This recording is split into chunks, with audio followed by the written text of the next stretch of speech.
Chapter 295. Trust me, I will find whoever did this, but I won't tell you anything related to his murder until then, Michael blatantly said to her face. Are you fucking kidding me right now? She never expected this answer from Michael. Do I look like I'm kidding? What you did was stupid.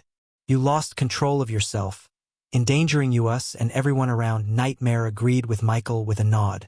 So you expect me to stand there like a stone? I'm sorry, I wasn't trained to be as heartless as you were.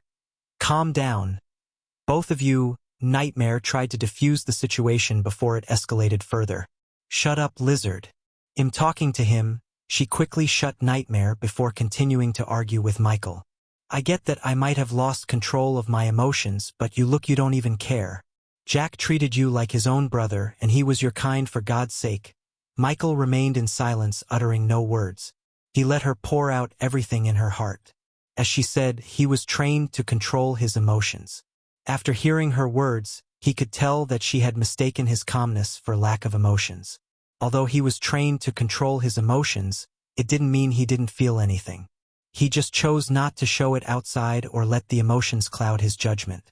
Would you do something or be as calm as now if something happened to me? It was evident that her anger slowly turned towards Michael. She expected him to find the person who killed Jack without a delay. Yet hearing that he had no intention to let her know anything regarding the investigation until he finds the scumbag responsible made her blood boil in anger. Moreover, she felt like he didn't trust her after everything they went through together. So you'll only trust me as long as I behave to your liking? She stopped talking, expecting him to say something. By acting the way you did, what did you gain? Did you find out who killed Jack? Michael simply asked two questions instead of explaining himself. She kept opening and closing her mouth without an answer to give. You asked if I would be as calm as now if something happened to you. The answer is yes, because if I start to lose my mind, anger and other emotions will cloud my judgment. Don't mistake my calmness for lack of emotions. I just don't show my emotions the way you did. And am not even gonna explain myself about trusting you. I trust you with my life. That's all you gonna get from me. Gaia's eyes began to water up hearing his last words. I thought you would know this after everything we went through. After speaking these words, Michael took off from the forest, leaving Nightmare and Gaia behind. He wanted some time alone to process everything that just happened. Her words hurt him even though he hadn't realized it yet. Are you happy now, Snake? Puffs of smoke came out of Nightmare's nostrils. How could you even ask him whether he trusts you or not? Has he done anything without including you? Jack would have never wanted this. Tears began to roll out of her eyes as Nightmare continued. Even now he chose not to tell you anything because he wants to protect you. Hear my words, Snake. You won't find someone who trusts and loves you as Ghost. Not in this lifetime. Not ever. She broke down to the ground, crying. Michael's words, Jack's death and Nightmare's words pierced her heart. She couldn't hold back the tears anymore. Seeing her break down to tears stunned Nightmare. He had never seen her like this. It was not his intention to make her cry. He slowly walked towards her before wrapping his wing around her shoulder. You know how it feels to have a family that treats you as their enemy? Gaia asked Nightmare, sobbing. The moments she spent with Zanali, her mother, and her father flashed across Gaia's eyes. Her stepmother or even her real father never treated her like they treated Zanali. They loved Zanali while always viewing Gaia as a stranger. I know how it feels to be abandoned, Nightmare said. He still clearly remembered the time his mother threw him out of the nest and running from the humans who wanted to capture him for pleasure. Until he drew his last breath, he would never forget the first time he saw Ghost. In his eyes, Nightmare only showed love and excitement. Somehow Nightmare felt safer with him. I always yearned for a family that loves me. The sect, you, Ghost, and everyone loves me unconditionally. You guys are my family. She looked at Nightmare with her teary eyes. But I wasn't here to protect my family. I had nightmares of someone calling for my help. I didn't take it seriously. If I returned, then her throat tightened in sadness. It's not your fault. Do not blame yourself. Just trust Ghost, he will find whoever did this. When we get our hands on that filth, they'll help you show him the hell. Nightmare chuckled to make her feel good. He shook her shoulders playfully. Despite their constant bickering and fights and the hate between the Naga race and the Dragon race, Nightmare loved Gaia and so was she. He couldn't care less about the hate between the two races. As far as he was concerned, she was family to him. Blame yourself for destroying our home. Thanks to you, we're homeless now, Nightmare teased her. He didn't let go of her as he kept her under his wings. It was a shabby house anyways. Finally Gaia whipped off the tears from her face. A small smile emerged on her face. Now let's go find Ghosty. And try not to act like a bitch this time. Shut you scaly fuck. There's the snake I know and love. Gaia punched Nightmare in the neck as he gave a head but to her face. After that, they ascended to the sky searching for Ghost. The serrated mountains loomed in the distance. Gaia and Nightmare made their way towards them searching for Michael. The trees blanketed the mountains, decorating the mountains in jade green. The heaven-touching apex of the mountain was drenched in brilliant light. All across their line of sight, the tips of the mountain range stuck up like a row of thorns. Atop the tallest mountain top, Michael was standing alone. His black coat was fluttering in the wind backward. From the mountain top, he could see the entire sect and the river town on the horizon. He had never come to this place before, but he regretted that seeing the calmness it gave to his soul and mind. Looking at the sky, he saw Nightmare and Gaia flying towards him. The demon butler was standing behind him, uttering no words. He let Michael enjoy peace and calmness. After a couple of minutes, they landed behind Michael. Human Michael heard Gaia's voice. She sounded meek, gentle, and apologizing. He kept gazing at the view before him as Nightmare and Gaia slowly made their way towards him. I'm sorry. She hugged him from behind, burying her head on his back. It's that dash. You don't have to explain yourself to me. Michael interrupted her. You spoke your mind. His distant words began to hurt her. You're right. I'm not going to explain myself to you. I love you and I trust you with my life too. That's all you're going to get from me. She hugged him as tight as she could. For a few minutes, they just stood there without moving until Michael turned back. I promise I won't lose my mind again, Gaia said, looking him directly in the eyes. No, you won't. Michael caringly embraced her. After seeing her teary eyes, he couldn't be mad at her anymore. He loved her so much that he couldn't see her cry. I will make sure no one hurts the people we care about anymore, Michael said before gently kissing the top of her head. Eventually, Nightmare couldn't stay back. He came to join the hug. He grew big enough to wrap both of them in his wings. He then wiggled his head in between Michael and Gaia. I missed this so much, Nightmare purred. What are you gonna do? Gaia asked. We're going to make our sect stronger than any other sect in this entire continent. And it's time this continent has seen a 6-star alchemist. An unwavering resolution appeared in Michael's eyes. With the system's help, no matter the cost, he planned to become a 6-star myth-level alchemist. At that time, he would find an existence equal or stronger than the Guardian Guild to associate himself. It was time he played the offensive instead of defensive. Since they decided to mess with the people he cares about without thinking about any consequences, he would make them regret crossing his path. Let's start kicking asses by winning the upcoming championship tournaments. Nightmare reminded them about the tournaments. Oh shit. I almost forgot about that. It's tomorrow, isn't it? Gaia took her head back from his chest. Nope. They postponed it by a week. Why? Nightmare just realized something as he looked at both of them. You don't know, do you? Chapter 296. Holy fuck. That was why I couldn't see any arch energy radiation. Gaia's jaw slightly dropped hearing Nightmare explain that the cultivators lost the ability to sense someone else's cultivation level as they were used to. Nightmare noticed Gaia and Michael keep looking at each other with their brows arched up. Don't tell me that you two were somehow involved, Nightmare sighed. It didn't really surprise him.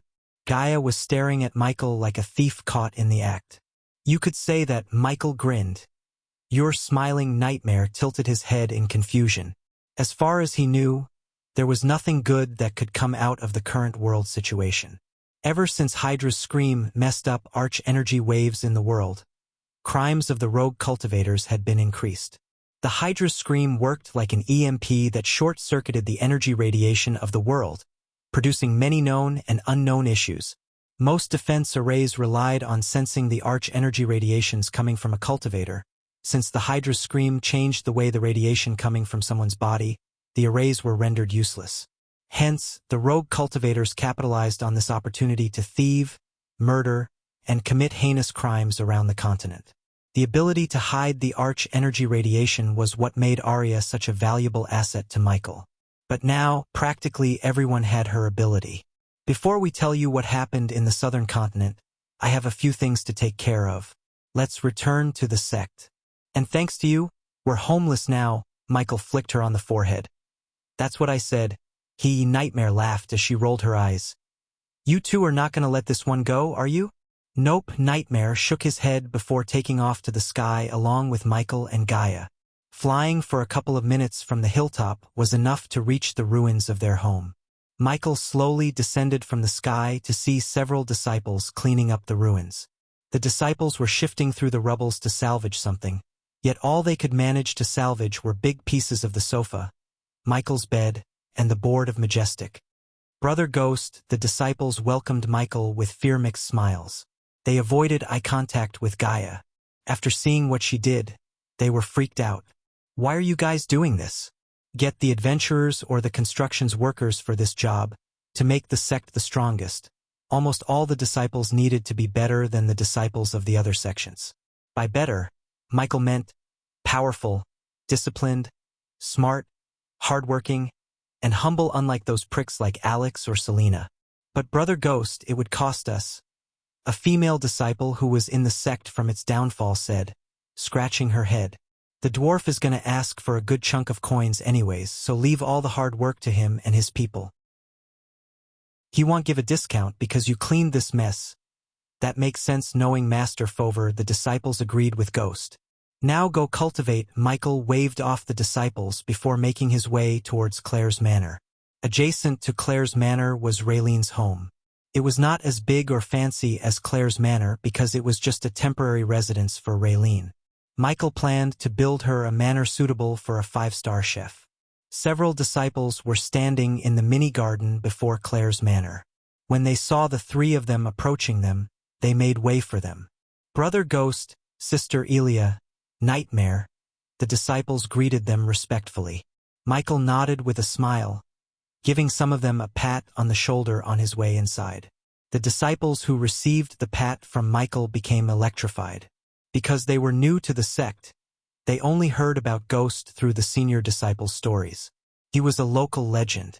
They kinda expected him to be like the celebrity disciples like Alex, Selena, or Victoria, who wouldn't even look at the ordinary disciples like them, yet not only Michael smiled at them, he even patted some of them on the shoulder.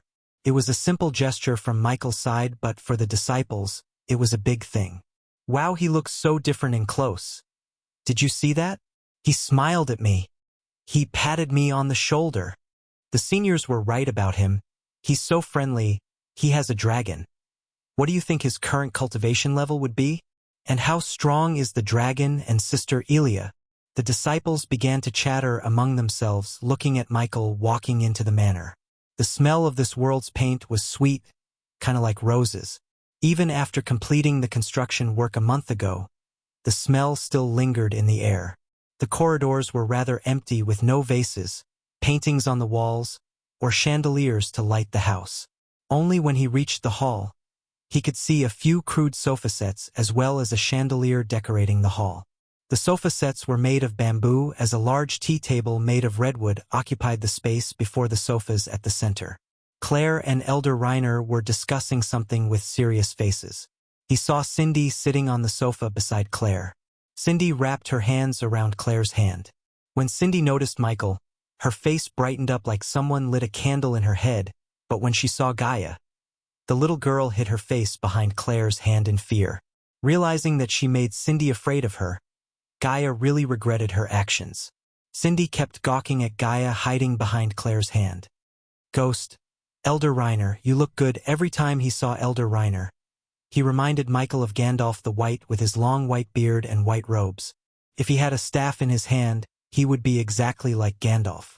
You look different. What happened to your hair? Elder Reiner laughed. The situation somehow turned less solemn. Come here, to Michael's surprise. Elder Reiner stood up to give him a hug. Welcome back, young man. Meanwhile, Gaia went to sit beside Claire, right next to Cindy. She grabbed Cindy's head, slowly turning it towards her. What? Are you afraid of me now? Even the grown-ups were terrified when Gaia lost control of her anger. Therefore, it was understandable when Cindy felt the same way as the others. Michael and Elder Reiner sat on the sofa silently looking at them. Nightmare quickly shrunk himself so he could rest on Michael's lap comfortably. A little, Cindy said meekly. I'm sorry that I made you afraid, Cindy.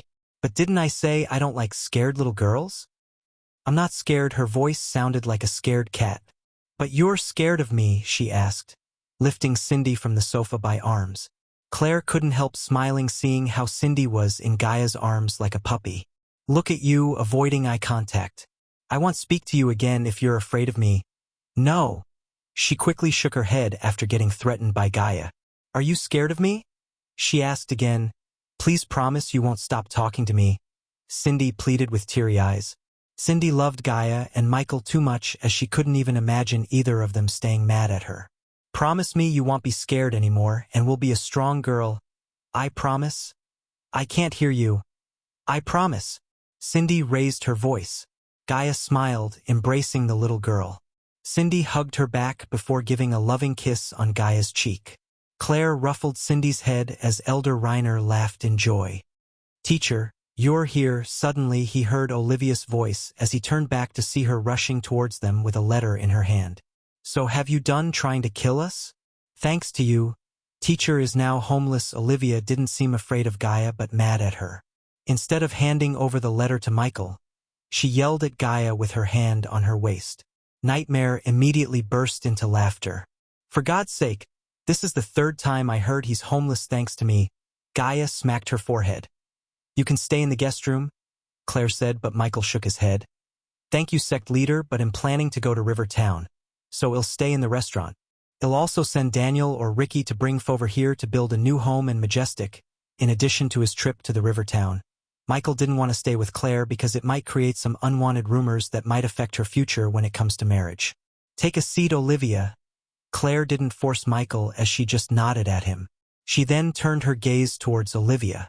In Michael's eyes, Claire seemed different than the girl he first met. The way she was sitting, her posture, the way she talked, everything changed. Like a proper leader, she sat leaning back while keeping one leg on top of the other. They were the signs of a person with a strong heart and mind. He was glad to see that the sect leader isn't a scared little girl anymore. She had grown into a proper leader as he expected. Olivia sat beside Michael, keeping some distance between them. What's in your hand? Michael asked. It's from the Alchemist Guild. Her eyes sparkled in excitement. The letter came for you last week. I think it's the invitation. Her hands shivered while handing over the letter to Michael. The seal was still in place. On top of the letter, Michael saw the green veins coiled around the letter written in beautiful calligraphy. The crest was etched on the letter in gold, showing the grandiose of the guild. Under their gazes, Michael broke the seal to open the letter. After a few seconds, they saw Michael snicker. Humph! The Gauls. Michael threw the letter on the table as Olivia's eyes went wide in shock. In her eyes, the Alchemy Guild was the highest existence among the alchemists. Many would die to receive a letter from the Alchemy Guild, yet he threw the letter like it was garbage. They want me to compete in the upcoming Grand Alchemist competition. After hearing Michael's words, they understood the reason behind his reaction. Compete? They should invite you to judge. Asking a 5-star alchemist to compete with amateurs is an insult. Elder Reiner raised his brows. So you're not gonna go? Olivia asked. I'm going to attend. Not to compete, but to show those idiots the difference between me and them. It's time they learned who's the real number 1 inch. Chapter 297, Why did they do that? Olivia mumbled under her breath. Just like Elder Reiner said, it was an insult to ask the second-best alchemist in the continent to compete in the tournament instead of asking to judge it. Compared to Ghost, she knew most of the alchemists are amateurs, including herself. She was nowhere near his level, yet she was considered one of the talented alchemists. I'd say we call all our allies to dinner and reveal your talents there before revealing to the Alchemist Guild. That way you have backing if things went wrong, Claire suggested. It was surprising that Michael was thinking exactly the same thing.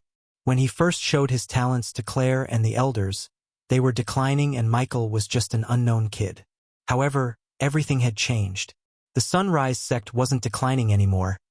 They were becoming stronger and stronger each day, with new disciples joining and more disciples reaching higher cultivation stages. Besides, no one in their right mind would mess with Ghost or the sect because of Claire's grandfather, a soul refining stage cultivator. "I'll ask Raylene to prepare the food," Claire said. "I make sure our guests have plenty to drink." Elder Reiner went outside to order wine, leaving the rest of them behind. "Since everyone's taking the initiative, I'll go hunt. You can't have dinner without meat, right? Now go play with your brother." Gaia put Cindy on the ground. "What are you gonna do, brother? Can I stay with you?"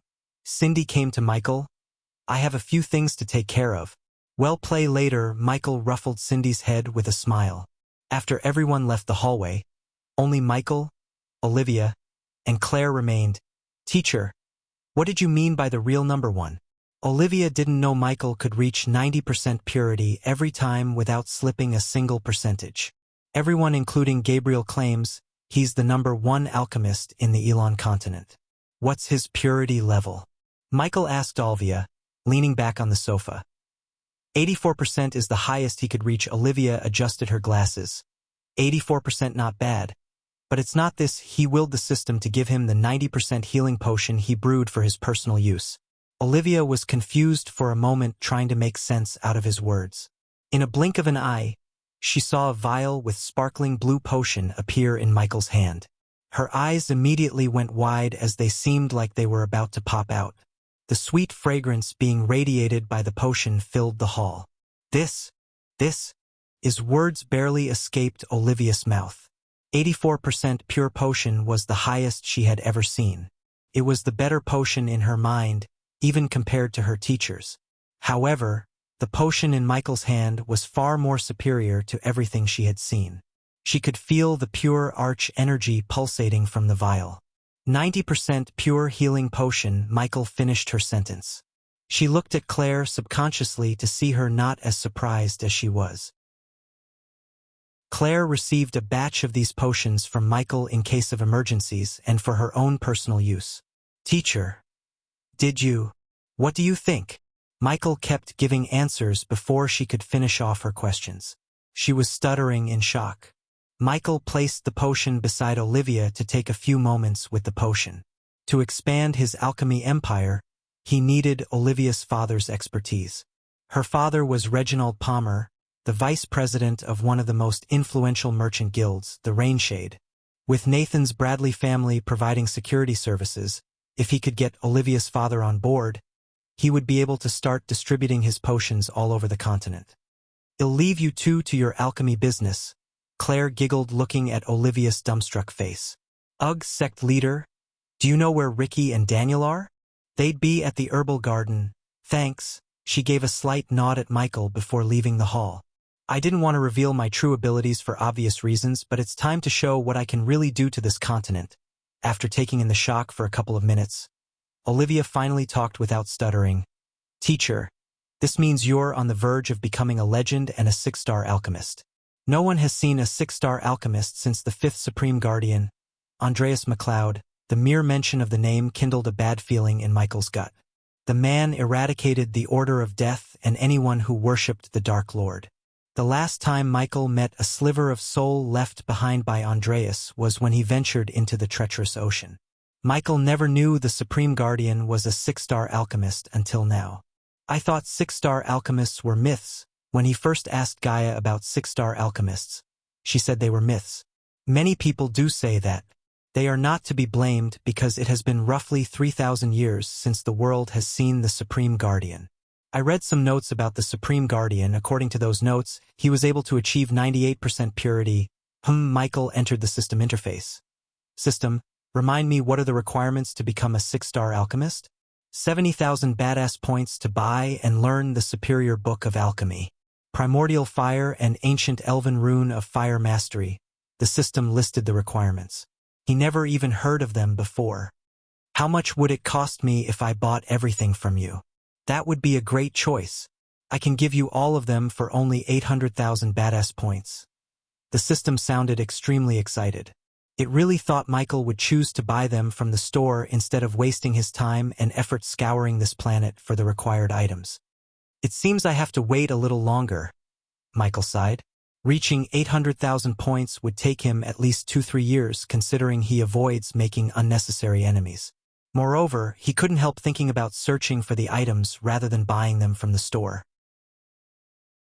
Of course, it would take time or even become an impossible task, yet he wanted to see whether he could find the items first before buying from the system.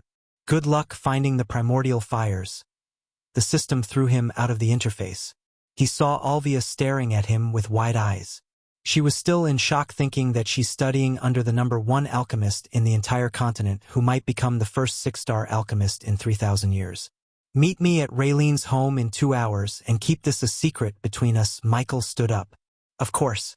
Teacher, can I ask you something? Looking at the way she was holding the potion, he knew what she's gonna ask. Yeah, you can keep it. Compare the potions to this and try to find the biggest differences between them. That's your next assignment. Thank you, teacher. She almost shouted in excitement. She ran like a bunny from the hall to study the potion. Leaving Claire's manor, he reached the herbal garden in a minute using the lightning dash spell. The use of the spell earned him almost 3,000 badass points from the disciples. When he reached the herbal garden, he saw dozens of disciples working the field, studying and tending to the herbs. The herbal garden was surrounded by a fence and a 3-meter-wide foundation dig for the glass dome. He looked down into the dig to see a green net above the ground. The net was there as a safety precaution in case someone fell into the hole, especially Cindy or her friends. Looking at the green fields blanketed the ground like a jade blanket, the colorful exotic flowers dancing in the wind, the glistening fruits hanging from 6-feet-tall trees, the sprouts craning their heads from the ground, as well as the saplings, made him feel proud. The air he inhaled was mixed with sweet and medicinal fragrance permeated from the herbs.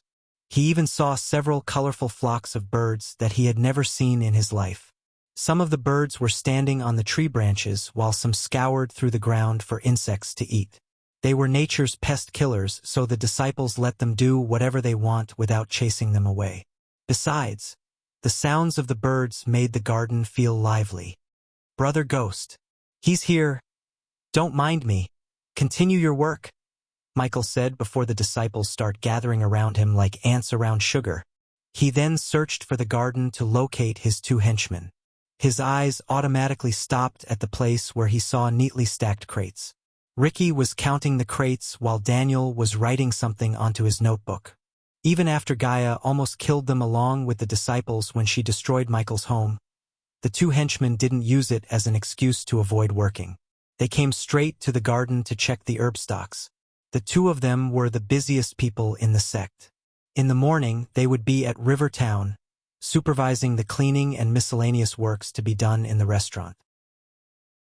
In the afternoon, they had to make sure the disciples harvest the right amount of herbs from the garden, as some herbs needed to be harvested and kept away from the sunshine as long as possible to increase the medicinal quality. After finishing their work at the herbal garden, they would spend the rest of their day cultivating. Gaia made it mandatory for them to cultivate. She even allocated potions and pills for them to speed up their cultivation. From the system storage, Michael took a white paper and quill to write down everything he needed before inviting his allies to the dinner. Lucifer had his fun. Now was time for Ghost to strengthen his alliances, start his alchemy empire, and finally, make steps towards destroying the Guardian Guild once and for all. Chapter 298, No Peeking Lizard at the Moment. Inside one of the rooms in Raylene's home, Gaia was carrying Nightmare in her arms while closing his eyes using one hand.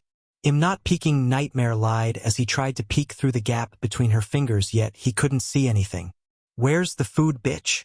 Nightmare suddenly heard a childish voice. "Whoa, what is that? Is that what you call a dragon?" "Looks small than I expected." Nightmare continued to hear the childish voice. Somehow sounded more like Gaia, only childish. "You ruined a good surprise, little shit." He heard Gaia cursing back. "Who is that?" Nightmare pushed down Gaia's palm with his hands to see a creature with 3 heads staring at him on the table. Vidora and Nightmare entered into a staring contest as they looked at each other without even moving their heads an inch. Gaia slowly put Nightmare on the ground. Nightmare started to circle the table cautiously before slowly moving forward towards the Hydra. Imsarba, I guess you're our brother. Nightmare was stunned again to see the silver head talk in the voice of a male child. Besides, the silver head sounded exactly opposite to the white head who reminded Gaia of him. He then turned his gaze towards the black head, expecting it to speak. However, unlike the silver and the white head, the black head remained silent. Enough circling, you overgrown lizard. Go fetch me something to eat. Ignoring Iag, Nightmare approached the Hydra step by step. Creak. Suddenly the door creaked open as Nightmare almost plummeted with the table in shock. It was Michael who entered the room. He saw Gaia having a laugh with Nightmare and the Hydra. Come here, she pulled him closer, wrapping her arm around his. Both of them stood in the room's corner watching the Hydra and Nightmare. The scene reminded Michael of dogs meeting their cat sibling for the first time. Only Nightmare was the dog and the cat sibling was the Hydra here. Hey, stop, Iag growled, seeing Nightmare sniffing them. Iag kept hitting Nightmare on the face with her head. Who are they? Nightmare gently picked them up with his hand. Drop us or I'll chew your hand off. Iag tried to wiggle herself out by chewing his hand, but Nightmare barely felt anything. That little shit is Iag, the nice one in the middle is Sarba, and the silent blackie is Kane. Together we call them Vidora. Do you like them? Gaia asked after introducing them to Nightmare. Nightmare once again stared at them from top to bottom. Then, to everyone's surprise, his vertical pupils became rounded as he hugged them, grinning. I love them. They are so cute. You, stop. Iag started to shout when Nightmare began to shower them with wet kisses. Gaia couldn't stop herself from scoping them off the floor before giving them a warm embrace. She hugged Michael with one hand while hugging the Hydra and Nightmare with another. They looked like a perfectly happy family. Placing a gentle kiss on Gaia's head, Michael willed the system to activate the runic teleportation. In a blink of an eye, they appeared in Michael's room in the Abyssal. When they looked at the room, they were startled. The room was spotlessly clean. The bed was made neatly like in high-end hotels. There was not a speck of single dust or broken piece of spider on his work table. Even the mirrors he placed on the wall to survey the kingdom were clean, spotless. Welcome, Lord Lucifer, Lady Gaia, Master Sarba, Miss Iag. Master Kane. Nightmare was yet again startled by the stranger. He bared his teeth threateningly at the demon butler. It's a pleasure to meet you again, Master Nightmare. Huh? I never met you before. What are you? Nightmare was taken back by surprise. He's a demon nightmare. Just like Vidora, he came from another world. The three of you should go have a talk. Michael waved them off and went to his work table. Gaia saw stacks of crates appear around the table. The room was lit in green after Michael conjured his alchemy flames. Do you need any help? She came to his side. I can manage, you go cultivate. We need to be in our best shape before the tournament starts. All right, Gaia jumped on the bed to cultivate. The fusion stage bone still had some energy left in it for her to absorb. She flicked her wrist as the femur bone appeared in her hand. While she was cultivating, Michael began to brew potions and concoct pills for the Majestic. He continued to make pills and potions without a rest. Only Azazel accompanied him as Vidora and Nightmare fell asleep while Gaia was still cultivating. Lord Lucifer, can I bring you anything to eat or drink? I saw bellberries in the forest. This is the 8th time you asked this, Azazel. I'm not hungry. The arch energy keeps the body replenished. He took the last herb from a crate. Although Michael was not hungry, he wanted to eat something or drink a mug full of coffee to chase away the sleepiness.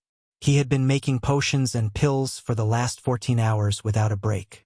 It took a toll on his body as he was exhausted both mentally and physically. But as your faithful butler, it's my duty to keep you in your best shape, Lord Lucifer. If I only has a physical body, I would have made you something myself. Why don't you try to make the undeads make me something? Absolutely not, Lord Lucifer. I won't let those filthy, vile creatures defile your food. Making them clean your room and the Abyssal is the highest peak of my tolerance of them. Keep an eye on Dalar and his experiments. We can't let the Guardians sniff out this place, he ordered Dalar. Finally, Michael stretched his muscles, yet he didn't stand up. Azazel saw him close his eyes. Azazel thought he had fallen asleep, but after 5 minutes, he opened his eyes again. A black card appeared on the table when he opened his eyes. The card was metallic black. It looked simple yet elegant. On the card's center, one could see a skull embossed.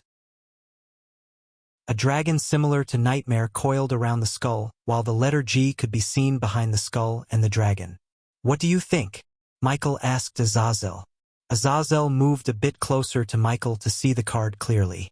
It's beautiful, Lord Lucifer. I assume this is the card you're going to give to your allies as Ghost. Yep. Michael nodded. He picked up the card from the table, savoring the design. It cost him 50 badass points to design the card. To get 100 cards, he had to spend 4,998 badass points. The 2 points were discounted by the system. What do you see? Keeping the card in his hand, he asked Azazel. The skull is obviously related to your name. Ghost, as the skull often represents the dead and ghosts in this world. The dragon is Master Nightmare. As for the G behind the skull, the others might think it represents your name, but I think it represents Lady Gaia. You're right, Michael expected nothing less from his demon butler. As he said, the skull represented him.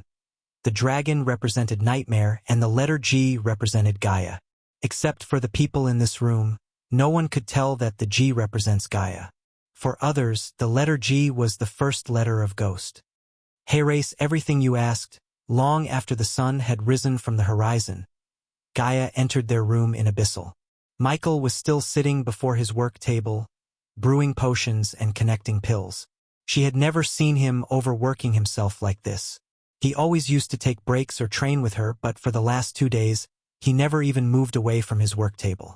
After looking into the space ring Ricky gave it to her, she could tell he's going to be busier than now. I also brought something for you to eat. A mug of hot coffee, fried rice, and a large piece of strawberry cake appeared on the table. The sweet smell of the coffee made him take a deep breath. His mouth automatically began water seeing the delicious food on the table. Raylene's food always had the tendency to make him feel hungry even when he was not. Where's Nightmare and Vidora? Michael looked around the room before asking. They are playing in the dark forest. Do you know Vidora is immune to the fear toxin in the forest? As she said, she took a bite from the cake. It might be because of Vidora's origin. Remind me to check what else Vidora is immune to later. Michael started to eat his food before she finished off like the cake. More than anything, he wanted the coffee to keep him awake. I sent the invitations to all our allies, including Kane family elders and Olivia's father. Let's see whether they accept our invitation to come to the sect. They will, Michael said. He did not doubt that. If they didn't capitalize on an opportunity when they see one, they wouldn't be where they are. After finishing his food, he took a long sip of coffee. He immediately felt refreshed. While drinking, he retrieved everything inside the space ring Ricky gave to Gaia. You want anything else? She asked. Just make sure the security has no holes. I've already hired the strongest adventure groups from the guild. I'm now going to interview them. Good. Before you go, how many spiders do you think we need to monitor the entire kingdom of Bredia? Finished with the fillers needed for this arc. From the onwards, we can finally dive into the good stuff.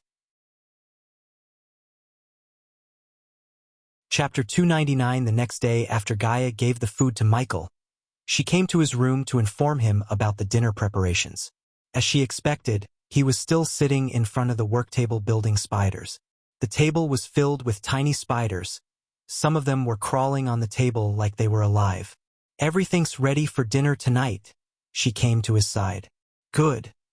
I'm finished here. Michael waved his hand as all the 1,000 spiders on the table disappeared into the space ring in his hand.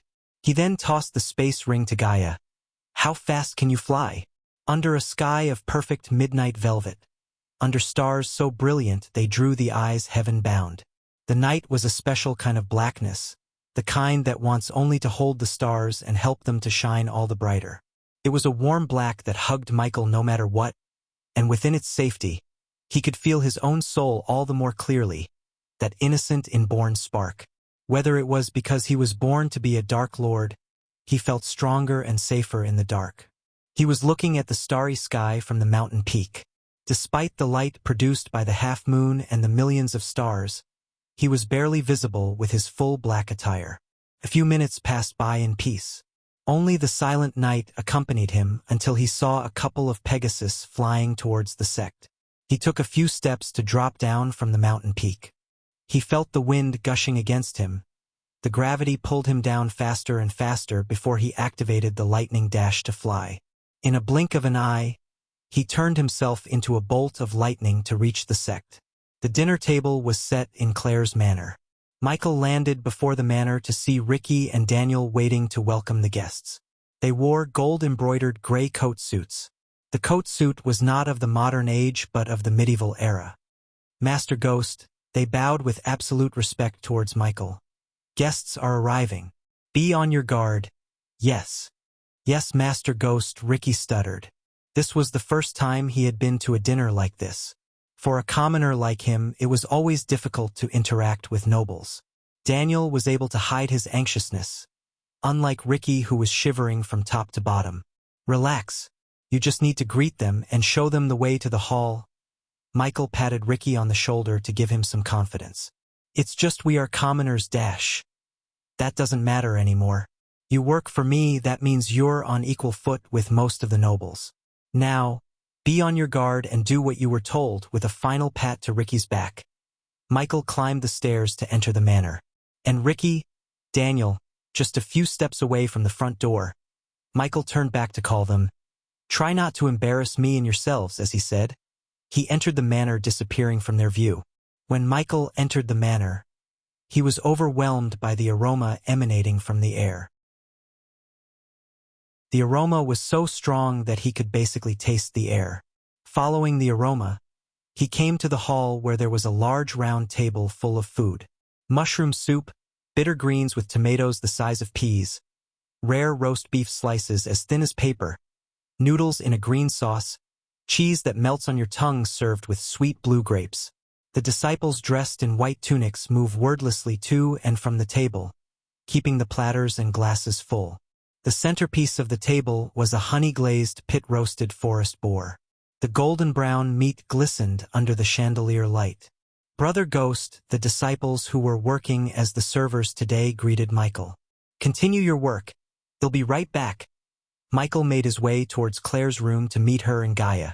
Meanwhile, the disciples finished decorating the dinner table with delicious foods cooked by Raylene. Nathan was flying behind his uncle Lord Malin on the Pegasus in silence. A trio of guards followed them behind. Under the darkness of the night, one couldn't see the five of them without using a spell. It was surprising for Nathan to see how quickly his uncle postponed or canceled everything he had to do to attend the dinner hosted by Ghost. As the family head of the Bradley family, Lord Malin barely had time to cultivate, yet he made time for Ghost. Unlike his uncle, he didn't come to meet Ghost but his teacher Olivia. He wanted to ask a few questions regarding the upcoming Alchemists tournament. They really turned the sect around, Lord Malin said in surprise, looking at the buildings on the ground. Normally the buildings in this continent would be lighted using torches. Only wealthy families and sects could afford to light their buildings using the chandeliers. Lord Malin didn't expect the Sunrise sect to be using chandeliers to light almost 50 to 60 buildings. In addition, the buildings themselves looked sumptuous with their unique architecture. For a moment, Nathan was unable to guess where they should land. Looking around the area, they found a majestic building with water fountains, a large garden, and several lamps decorating it. The manor was brightly lit from all the corners as it looked like it was painted with gold and silver. When they descended, Nathan saw two noblemen waiting at the entrance. Their group approached the two noblemen. Welcome to the Sunrise sect, Lord Malin, the head of House Bradley, and Lord Nathan. They were slightly surprised to see the two noblemen greeting them by bowing their heads. The nobles wouldn't bow their heads towards the other noble. Lord Malin was confused. By looking at the gold-embroidered dress they were wearing, they looked like nobles. Please follow me this way. Honored guests. Nathan saw the young one gesturing at them to follow him. Nathan could see the youngster was nervous, yet he tried his best not to show it outside. With a nod, Lord Malin started to follow Ricky behind. The moment they stepped into the manor, all of them were overwhelmed by the aroma in the air. It immediately made their mouths water and their stomachs growl. "Hey kid, is this the magic of the 5-star chef I'm smelling?" Lord Malin asked Ricky while taking deeper breaths. "Yes, Lord Malin. Every single dish has been cooked by Lady Raylene herself." Taking another 20 or so steps, they finally reached the hall where several people were sitting around the dinner table filled with colorful, delicious food. Nathan saw his teacher Olivia sitting next to a middle-aged man with a brown goatee. His brown hair had patches of white hair above the ears. Other than Olivia and the man, Nathan saw a woman in her mid-30s occupying the chair next to the Sunrise sect leader Claire. She was not as beautiful as Alvia or Claire, yet she had a certain charm to her, especially her skin that almost glistened. He had never seen such smooth, silky skin. When his eyes fell on the 3 old men enjoying their wines with broad smiles on their faces, Nathan was stunned speechless because they were the elders of House Kane, one of the most powerful families in royal land. "Enjoy the dinner, honored guests," bowing his head. Ricky left the hall as Lord Malin walked towards the table with Nathan before signaling the guards to stay outside. Lord Malin, the new family head of Bradley, Elder Walter welcomed Malin with a wide grin. "What took you so long?" Elder Martin asked while taking a long sip from his wine glass. Elder Edison acknowledged Malin by giving a slight nod before continuing to enjoy the appetizers, chili lime river shrimp cups. "Nice to see you again, Elder Walter." Elder Martin, Elder Edison. Malin greeted each of the elders with the utmost respect. Compared to the humongous existence like House Kane, House Bradley was nothing. Sitting on the same table with them equally could already be viewed as an honor and an opportunity. Teacher Nathan took a seat beside Olivia. He was the last to sit before they saw Ghost and Gaia walking towards them from the room on the other side of the hall. Everyone except Claire had a look of surprise on their faces. Ghost looked very different from the last time they saw him. Other than his choice of black dress, everything about him was changed. In simple words, he looked like a different person. "I'm honored to welcome you all to this dinner, ladies and gentlemen," he said, raising a glass of wine towards them as the girl beside him took the empty chair. "We're sorry about Disciple Jack, Ghost. We heard he was your friend," Elder Walter said. Michael wasn't surprised as he knew they might be keeping a tab on him and the sect. He would have done the same if he was in their shoes. "Me too, Elder Walter. First of all, I would like to thank you for accepting my invitation and attending this dinner on such short notice despite your busy schedules," Michael said. Putting the wine glass back on the table, he flicked his wrist as small rectangular wooden boxes appeared before each of them except Claire and Gaia. "I'm good at many things, but giving speeches was not one of them. So, I'll get straight to the point without wasting your time. Ladies and gentlemen, please open the boxes in front of you." As he said, he went straight to the point, avoiding unnecessary pleasantries. With his talents and what he was about to reveal, he didn't have to woo them with pleasantries. The man sitting next to Olivia was the first to open the box. The moment he lifted the box's top, his face was brightened by the light coming from inside the box. His eyes opened as wide as humanly possible. One by one, they all opened the boxes to have the same startled look on their faces. 90% pure potion. The man next to Olivia uttered the words, completely shocking everyone in the hall. Chapter 300. All of their minds went blank for a moment in shock. Except for Elder Walter Kane, who saw a 92% pure potion in a ruin a few decades ago during his time on the Azer continent. No one had seen a potion with more than 85% purity. Elder Edison gently picked up the glistening blue potion and the blood-red pill gently from the box. His hands slightly shivered holding the two. "Where did you get these?" Elder Edison asked. Everyone's gaze now fell on Michael, expecting his answer. "Made by yours truly." Michael let out a slight grin. He looked extremely proud. To some of their eyes, he even seemed arrogant. "Do you like demonstration, elders?" Although he asked, he didn't give time to answer as he already conjured the alchemy flames. Under their widened gazes, Michael threw the herbs into the fire. No one moved their eyes from Michael or even blinked an eye. Nathan had seen him concoct pills or brew potions without using a cauldron as all the other alchemists. No matter how many times he had seen it, his way of making pills and potions still made him speechless. Ding! Congratulations to the host for successfully being a badass. The reward is 2,000 badass points. Ding! Congratulations to the host for successfully being a badass. The reward is 1,600 badass points. The notification sounds rang continuously in his mind. He received more points than he initially expected. In a couple of minutes, a blue glistening potion resembling the one in the box floated above his hand. Every single one of them could tell that the two potions are the same, 90% pure. The sudden rude awakening made them lose their appetite. Nathan wanted to reach Ghost's level in the future. He knew reaching 80% purity would take him years of hard work. Yet, after seeing Ghost was able to reach 90% purity, reaching his level seemed impossible. Since when can you make pills and potions with 90% purity? Elder Walter asked. A shaky smile started to emerge on his face as the surprise sank in his mind. Since I turned 19, Michael paused for a moment before continuing. My mentor used to make me go into the god-forsaken dungeons finding ancient techniques and books.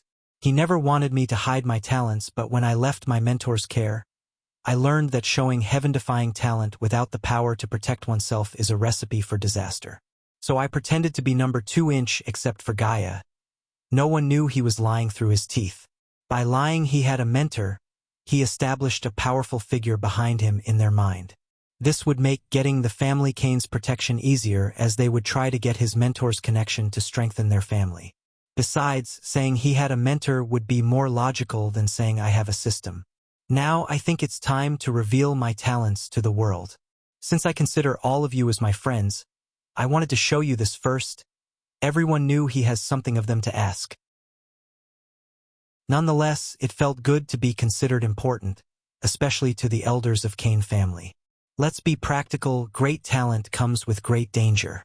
Revealing myself as the number 1 will put me in various dangers.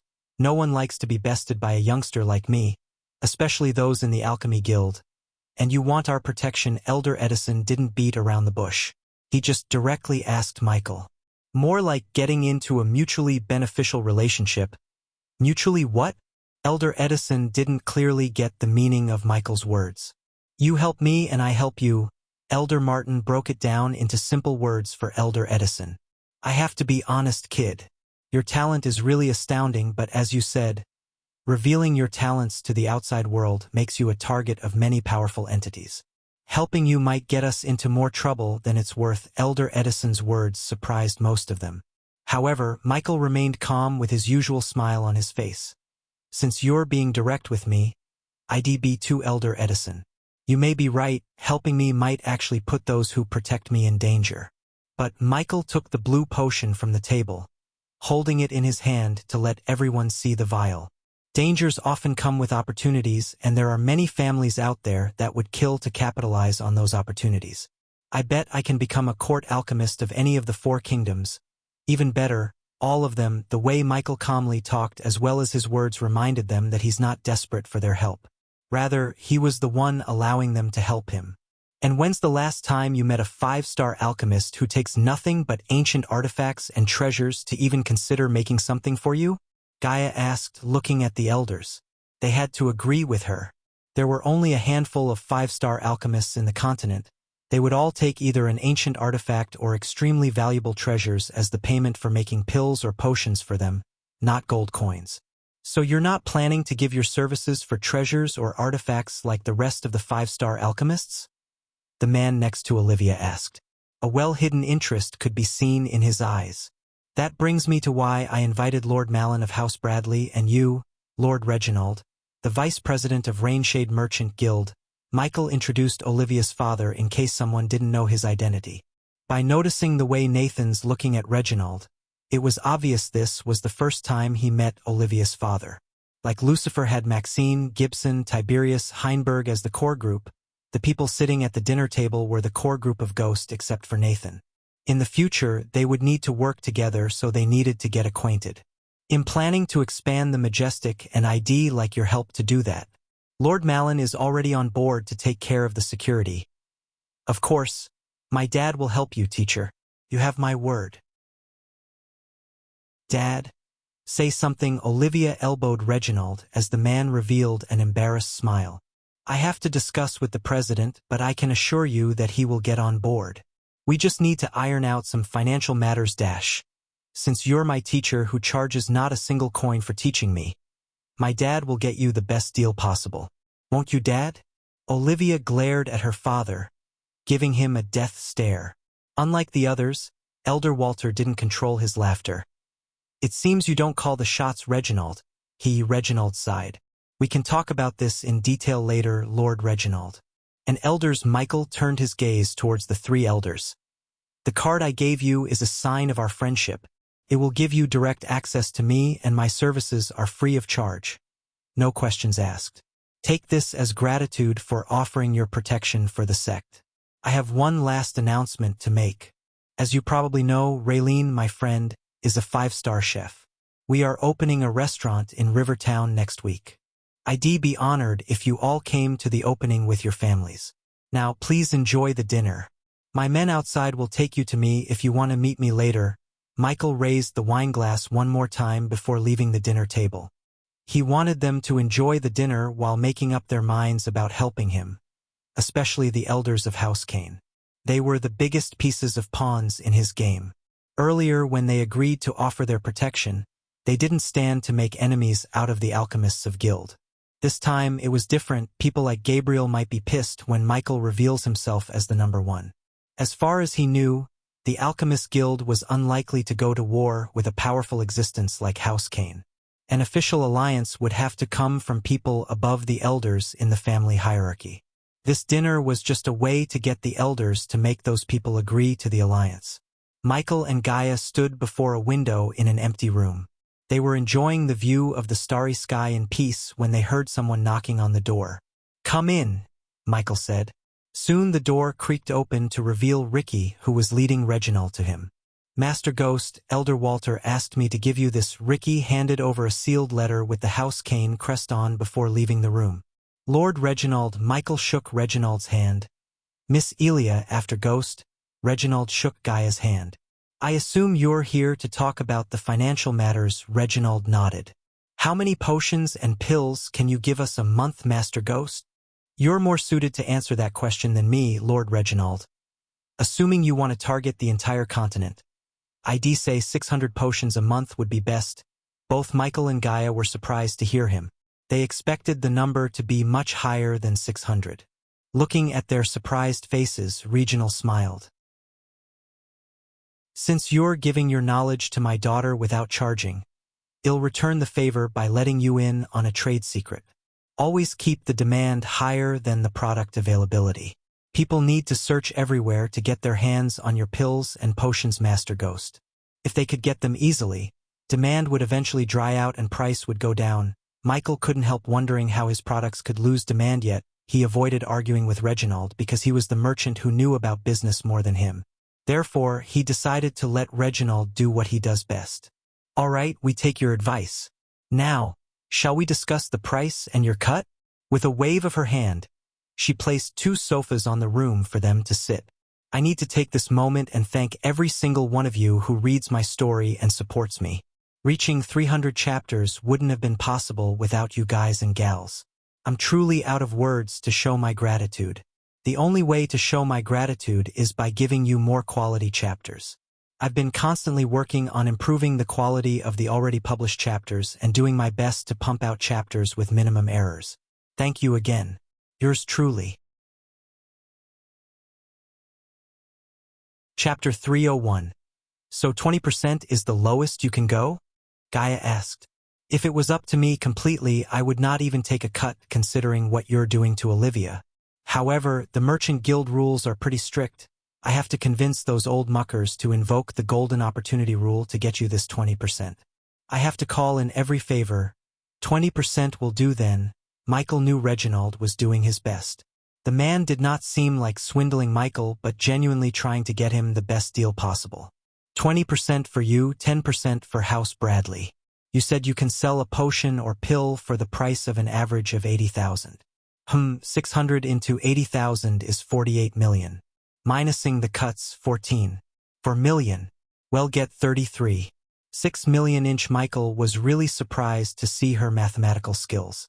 She was like a human calculator. She didn't even blink doing the calculations. Since our income will surpass 10 million, we need to pay the bloody taxes. What's the going tax rate of the kingdoms? It took Reginald a couple of seconds to answer as he was stunned by the girl's skills in numbers. Only girls coming from royal families or prominent noble families received such high education. This meant the girl obviously either a lady of a powerful noble family or a princess. According to Olivia, they knew nothing about both of their origins. Reginald, however, now narrowed down into two possible options for Elia's origins. 5% in Bredia, 8% in Kethin, 10% in Royal Land, 7 in Drattle and 10 in Thusia. Fuck, Gaia punched the sofa's arm. We need to give 40%? Relax, there might be some ways to reduce or even get a waiver from tax from the kings. Michael patted her on the shoulder to calm her down. It's impossible, Master Ghost. Michael turned to see Reginald shaking his head. The royal families alone won't fix the tax rate. They discuss with the noble families and agree on a tax rate together. To change the tax rate, all of them had to be on board. They won't make an exception for you because if they did, there might be several other important figures who would start to ask for tax reduction. This will complicate things, so no matter the situation, they won't change the tax rate for a single person. It's either tax rate increases or decreases for the kingdom as a whole. Trust me, it's better to pay the taxes. Besides, tax evasion is a serious crime in the eyes of the Guardian Guild. Michael sighed inside. The bloody Guardian Guild was in every step of his path to greatness. Although 40% of his income was a huge chunk, he knew it was better to pay the tax as Reginald suggested. 40% tax, 30% cuts, that means we'll get only 14. 4 million. If we take into the maintenance of our herbal garden, we'll roughly get 14. 2 million a month. That's more than many noble families make a month, Master Ghost. The Rainshade will take care of paying the taxes and everything. You just need to sign an agreement and give us a payment method to put the gold each month. Gaia nodded before turning her head to look at Michael. It's time we get a pay cube from the Grand Spire Bank. Michael let Gaia handle the negotiations while he opened the letter given to him by the Kane family elders. Come to Kane family compound in Royal Land before the championship tournament begins. Michael read the words written on the letter in his mind. It was obvious that the Kane family needs him to do something for them before they agree to offer their protection. He kinda expected this. After all, there was no such thing as freebies in this world. The lights are out. Get ready. There were 3 figures hiding in the forest surrounding Claire's manor. Due to the darkness, one could not see them except for several glistening stones in their hands. The stones were in a perfect diamond shape, radiating a faint navy blue light. They have a dragon and a soul refiner. We don't need to wake either of them. Everything must be in place before the young master arrives. The figures were talking in husky voices as they continued to hide the stones in the bushes, under the tree roots, and on top of the branches. They continued to place several stones deeper into the forest while keeping an eye on Claire's manor. It's done, we just need to lure him out somehow. Remember, we only need him. The sound-sucking array in place. Good. The young master said he'd be asleep after dinner. We need to do something to wake him up and come to us. What kind of cultivator sleeps every day like a commoner? Apparently he is. How do we wake him up without the others? Sure. Something's moving. The 3 figures suddenly went silent as they heard a rustling sound coming from the forest. Have you 3 idiots done everything I ordered you to? Regardless of the cat's eye potion they drank, they could barely see what's in front of them. Yet, they immediately recognized the person as their young master after hearing the voice. Yes, young master. We were just thinking about how to wake him up and make him come to us. That's beyond the limit of your brains, the young master said. The 3 servants waited for him to see how their young master was going to wake Ghost up. Instead of doing what they were expecting, the young master walked towards a tree. He placed his hand on the tree as a symbol of a tortoise appeared on the tree. It glowed in gold color for a few seconds before fading away into the tree. He continued to place the runes in a large circle. Each time he placed a rune on the tree, it glowed brighter and brighter. The glow of the runes helped the servants see their young master clearly. He wore dark brown armor made of what looked like a magical beast skin. One of the servants who saw the armor had a look of utter shock on his face. Young master. Is that the Blackwing Saurus armor? Surprisingly, you're correct. Get 1,000 gold in my name. The young master's words made the servant's heart jump out in joy. This was why they worshipped him no matter how many times he cursed or beat the crap out of them. End of the day, the young master always took care of them. Young master, look. Suddenly another servant pointed at Claire's manor. Thanks to the cat's eye potion, they could see a figure walking out of the house. Well, the prey has come outside. Unlike the servants, the young master drank a high-quality cat's eye potion. He couldn't help smiling, thinking that he was stalking the person who brewed the potion in the first place. Ghost. Are the recording stones well hidden? Yes, young master. Good. I want to record his every single move. Now get out of here. The servants quickly ran away from the place, leaving the young master alone. After seeing his servants retreat to a safe distance, he flicked his wrist as a longbow appeared in his hand. The young master raised the bow as an arrow made of sparkling silver energy materialized out of thin air. Taking a long breath to steady his aim, he released the arrow. Whoosh! The arrow pierced through the air at extreme speed. Just when the arrow was about to hit its target, the young master saw Ghost catch the arrow in the midair. The arrow shattered in his hand. Take the bait, the young master grinned, seeing Ghost look in the direction where the arrow came from. As the young master calculated when he studied Ghost, he used the speed spell. It took him only a couple of seconds before hearing the cracking noise of the lightning bolts. The young master's bow disappeared from his hand. He remained calmly expecting his target to arrive. Suddenly, the runes he previously placed glowed brighter and brighter, producing a faint whistling sound. Following the glowing runes, a faint dome of blue energy appeared around in a 5-meter radius. Inside the dome, the lightning bolts disappeared to reveal his target, Ghost.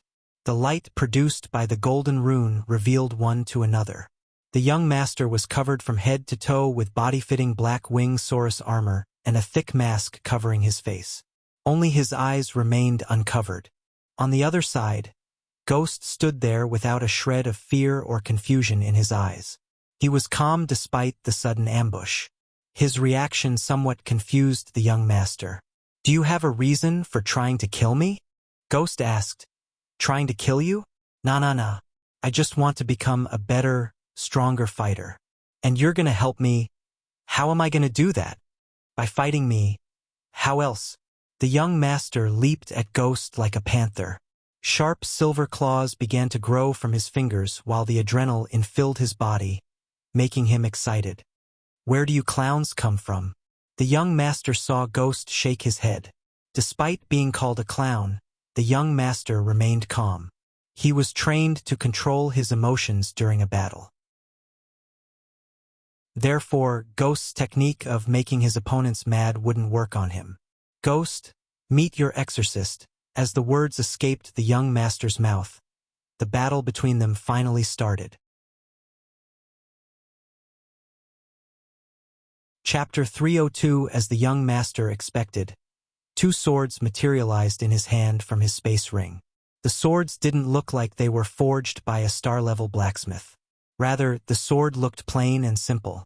The young master evaded all of Ghost's slashes easily. He was able to calculate each and every single move of Ghost. While evading a slash that aimed at his chest, the young master landed a kick on Ghost's chest, pushing him backward. With swift movements, the young master jumped back to create some distance between them. I'm disappointed, Ghost. The young master disappointingly shook his head. He could see the lightning bolts crackling around Ghost's body, yet whenever he tried to use his speed spell, the rune the young master placed on the trees stopped Ghost. It seems you're just overrated, the young master said. For the first time since he met Ghost, he saw a flicker of anger emerge in Ghost's eyes. When Ghost leaped at him, The young master flicked his wrist as two rounded shields appeared in his hands. Cling, cling, cling. The two shields deflected Ghost's sword slashes. The clash between the sword and the shield produced sparks of fire. Both of them moved at an extreme speed as a normal human being would be able to see nothing but a blur. Ghost's swords couldn't even inflict a single cut on the young master's body through the two shields. The young master noticed Ghost's movements becoming more and more frantic. There was no finesse or techniques in his swordsmanship, just mad slash and dashes. "I'll give you a handicap. Let's see if you can hit me then." The young master snickered before throwing away the two shields on the ground. The very next moment he threw the shields down, Ghost's swords slashed his shoulder. However, the young master never even felt a sting as the Blackwing Saurus armor completely protected him from suffering any damage. Ghost stopped attacking to take a few steps back. Blackwing Saurus armor.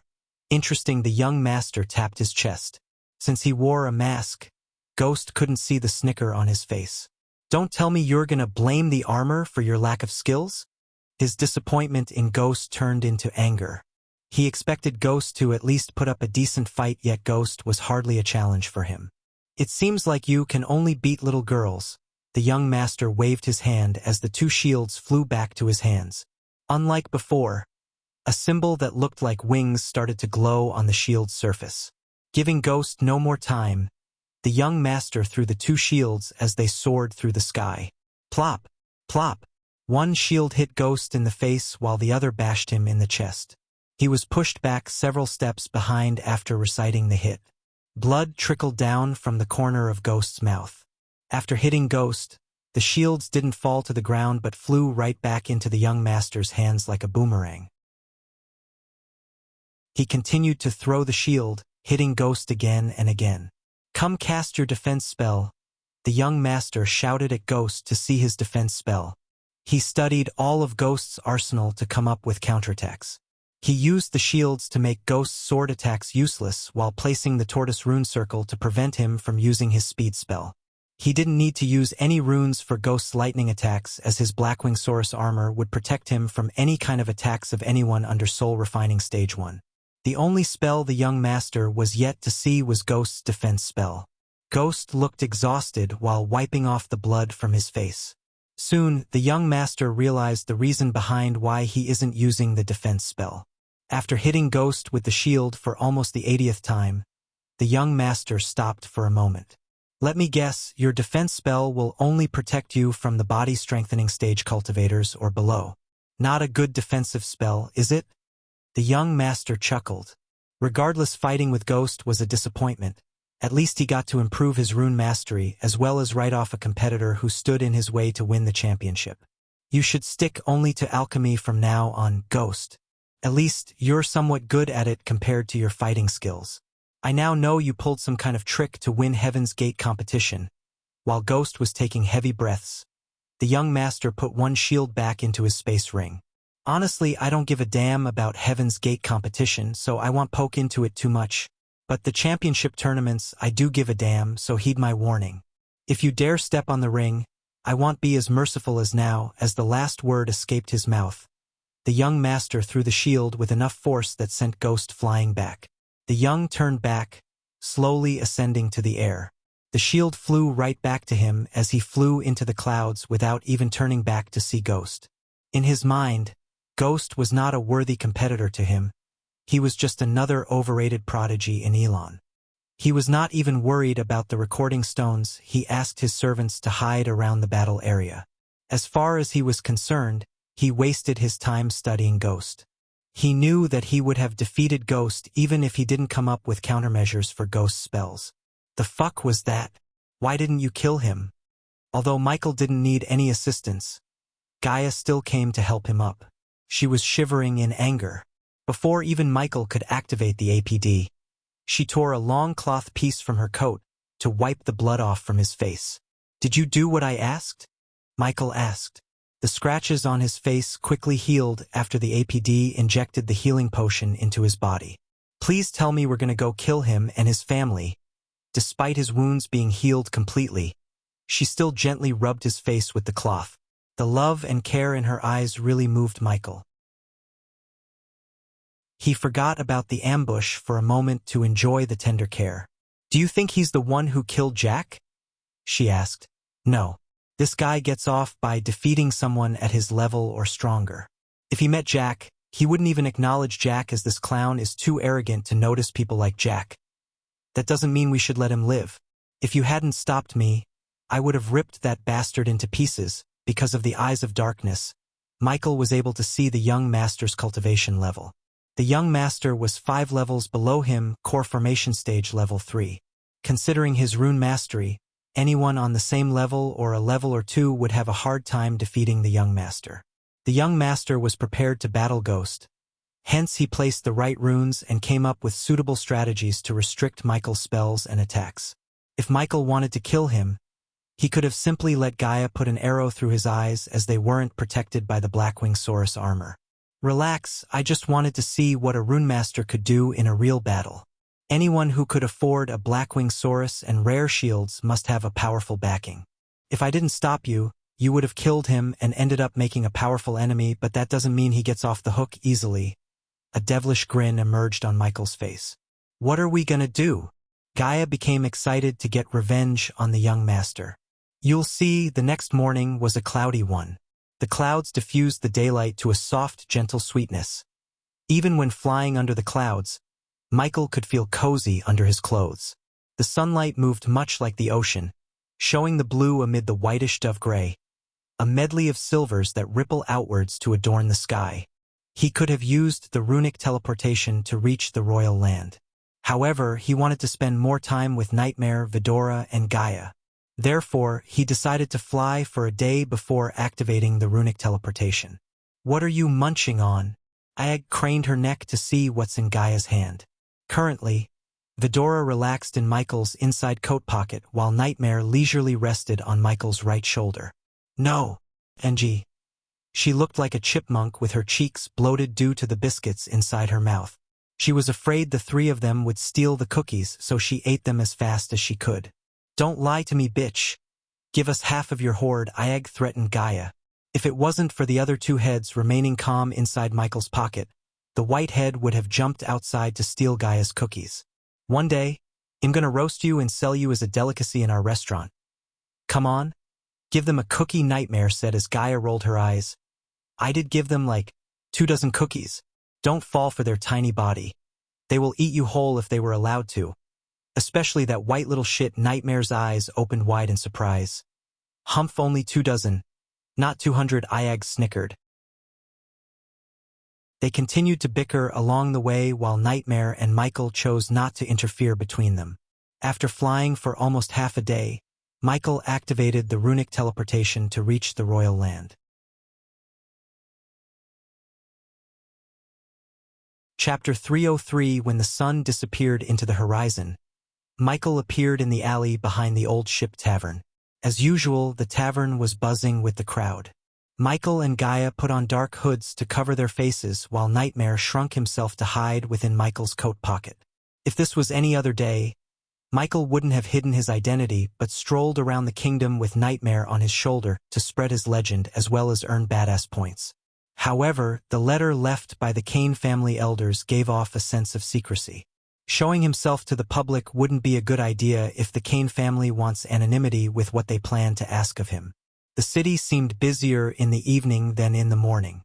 Gaia led him through the large lane going towards the north side of the city. Both sides of the lane had lines of lamps lighting the lane. The street and the shops were filled with people. Occasional street food vendors called out to anyone who looks in their ways. Look at that. While walking through the crowd, Gaia pointed at a light lamp. The light lamp had a poster stuck on it. He noticed several posters on the walls, on the lamps, and even on billboards above some buildings. Michael recognized the faces on the posters. Most of them had Alex Fisher's face, while the rest of the most contained Selena's and Adam Kane's faces. 5 gold coins for Master Alex Fisher figurine. You want to dress like Miss Selena? This is the place for you ladies. Get your Kane shirts to show your support for Master Adam Kane. Jason Myers Fans Club is this way. We have Miss Sabrina's sword props. The further he walked, the more he saw the merchants selling all kinds of stuff. You know, I heard our faces are everywhere in the river town, Gaia said in a husky voice. Michael noticed a few disciples of the Sunrise sect running around in late hours. Before now, he thought they were dealing with their personal stuff. It seemed like the disciples and the Rivertown people were planning something to surprise them when he visited Rivertown to open his restaurant. The people of Rivertown worshipped him for several reasons. First, he protected the town from the Netherals. Second, the Majestic created lots of traffic as many nobles and people traveled through the Rivertown to get to the sect. This gave a new life to Rivertown's boat services and small shops. Third, everyone called Michael Ghost of Rivertown. The name carried weight. The bandits stopped harassing the merchants and the people coming to Rivertown, assuming that the Rivertown is protected by Ghost. Nightmare's recent cleaning of bandits strengthened the thought even further. If royal land was the domain of powerful houses such as House Kane and House Fisher, the Rivertown was his domain. The entire town planned to show their support for Ghost and Elia. Considering Michael didn't get the chance to visit the Rivertown since he came to the sect from the southern continent, he never saw the preparations for the tournament. While taking a look at the tournament celebrations, they came before a large junction where they saw several lanes branching out from the junction center. At the start of each lane, a signboard was placed with only a crest etched on it. Michael looked at each signboard for the Kane House crest. With the help of the light lamps, Michael was able to locate the signboard before walking the lane to reach House Kane Manor. Unlike the street he came from, the lane was void of people. Only beautiful crimson-red pine trees stood like guards on either side of the lane. Aren't they supposed to have some guards patrol around here? Nightmare whispered from inside his coat pocket. He was right as Michael too searched the area for guards, yet he couldn't even see a single guard. You won't find guards because they have hundreds of runes placed along this lane to alert the manor the moment someone steps foot here. The Kane Manor probably is watching us, just as she said. Michael began to notice several life signs around them through his environmental scanning map. Some of them were flying way above the clouds while some of them blended with the foliage. Eventually, after walking for almost 10 minutes on the lone road, the lane opened up to reveal a huge land with a grand castle standing majestically in the distance. When Gaia said Kane Manor, he expected to see a manor, not a frickin' castle. 5 thin, square towers surrounded the castle in almost a perfect circle. Around this incredible castle were connected by giant, chunky walls made of white stone. Stylish windows were scattered thinly around the walls in fairly symmetrical patterns, along with symmetric holes for archers and artillery. A huge gate with heavy wooden doors, a regular bridge, and large crenellations offered a warm haven within these cold, isolated lands. But it was not the only way in when one knew the castle's secret passages. Lush fields of crops surrounded the castle walls, providing the inhabitants with food all year round. This castle looked well preserved, but without knowing its history, it was impossible to tell if it's a newly built castle or a well-kept one. The castle looked majestic under the light of the moon. Not only Michael but also Nightmare peeked his head out of Michael's coat to enjoy the castle's beauty. Stop gawking, you two. Compared to my castle, this is like a poor hut. As Gaia rolled her eyes, a bright light dashed towards them like a shooting star. The light gradually slowed down to reveal Elder Walter's smiling face.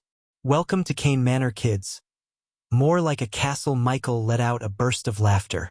The elder laughed with him proudly before leading Ghost into the castle. The 3 of them took off to the sky instead of walking. Michael could see the castle's ground from the sky more clearly.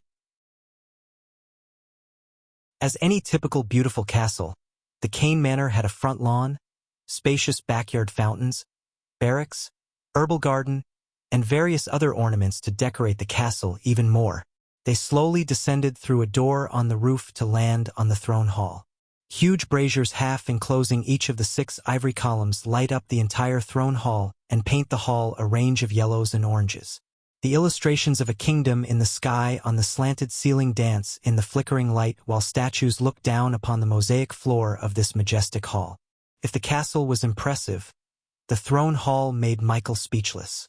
The vermilion rug splits the entire room in half and was matched by the thinner ones on either side of the hall, while pennant banners with gilded ridges the walls. Between each banner sat a small altar full of candles, many of which have been lit and in turn illuminated the artistic depictions of late heroes below them. Huge windows were concealed by draperies colored the same vermilion as the banners. The curtains had been adorned with fine patterns and intricate embroidery. At the far end of the hall, a grandiose throne of obsidian remained in front of a giant painting of the kingdom and was adjoined by 6 equally lavish seats for the higher officials of the Kane family. The throne was covered in gilded illustrations. Fixing on each of the wide armrests is a carved petal.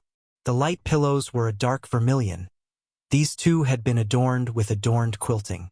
Those waiting to meet the Kane family elders could do so on the abundance of luxurious and comfortable maple benches, all of which were facing the throne in a V-shape.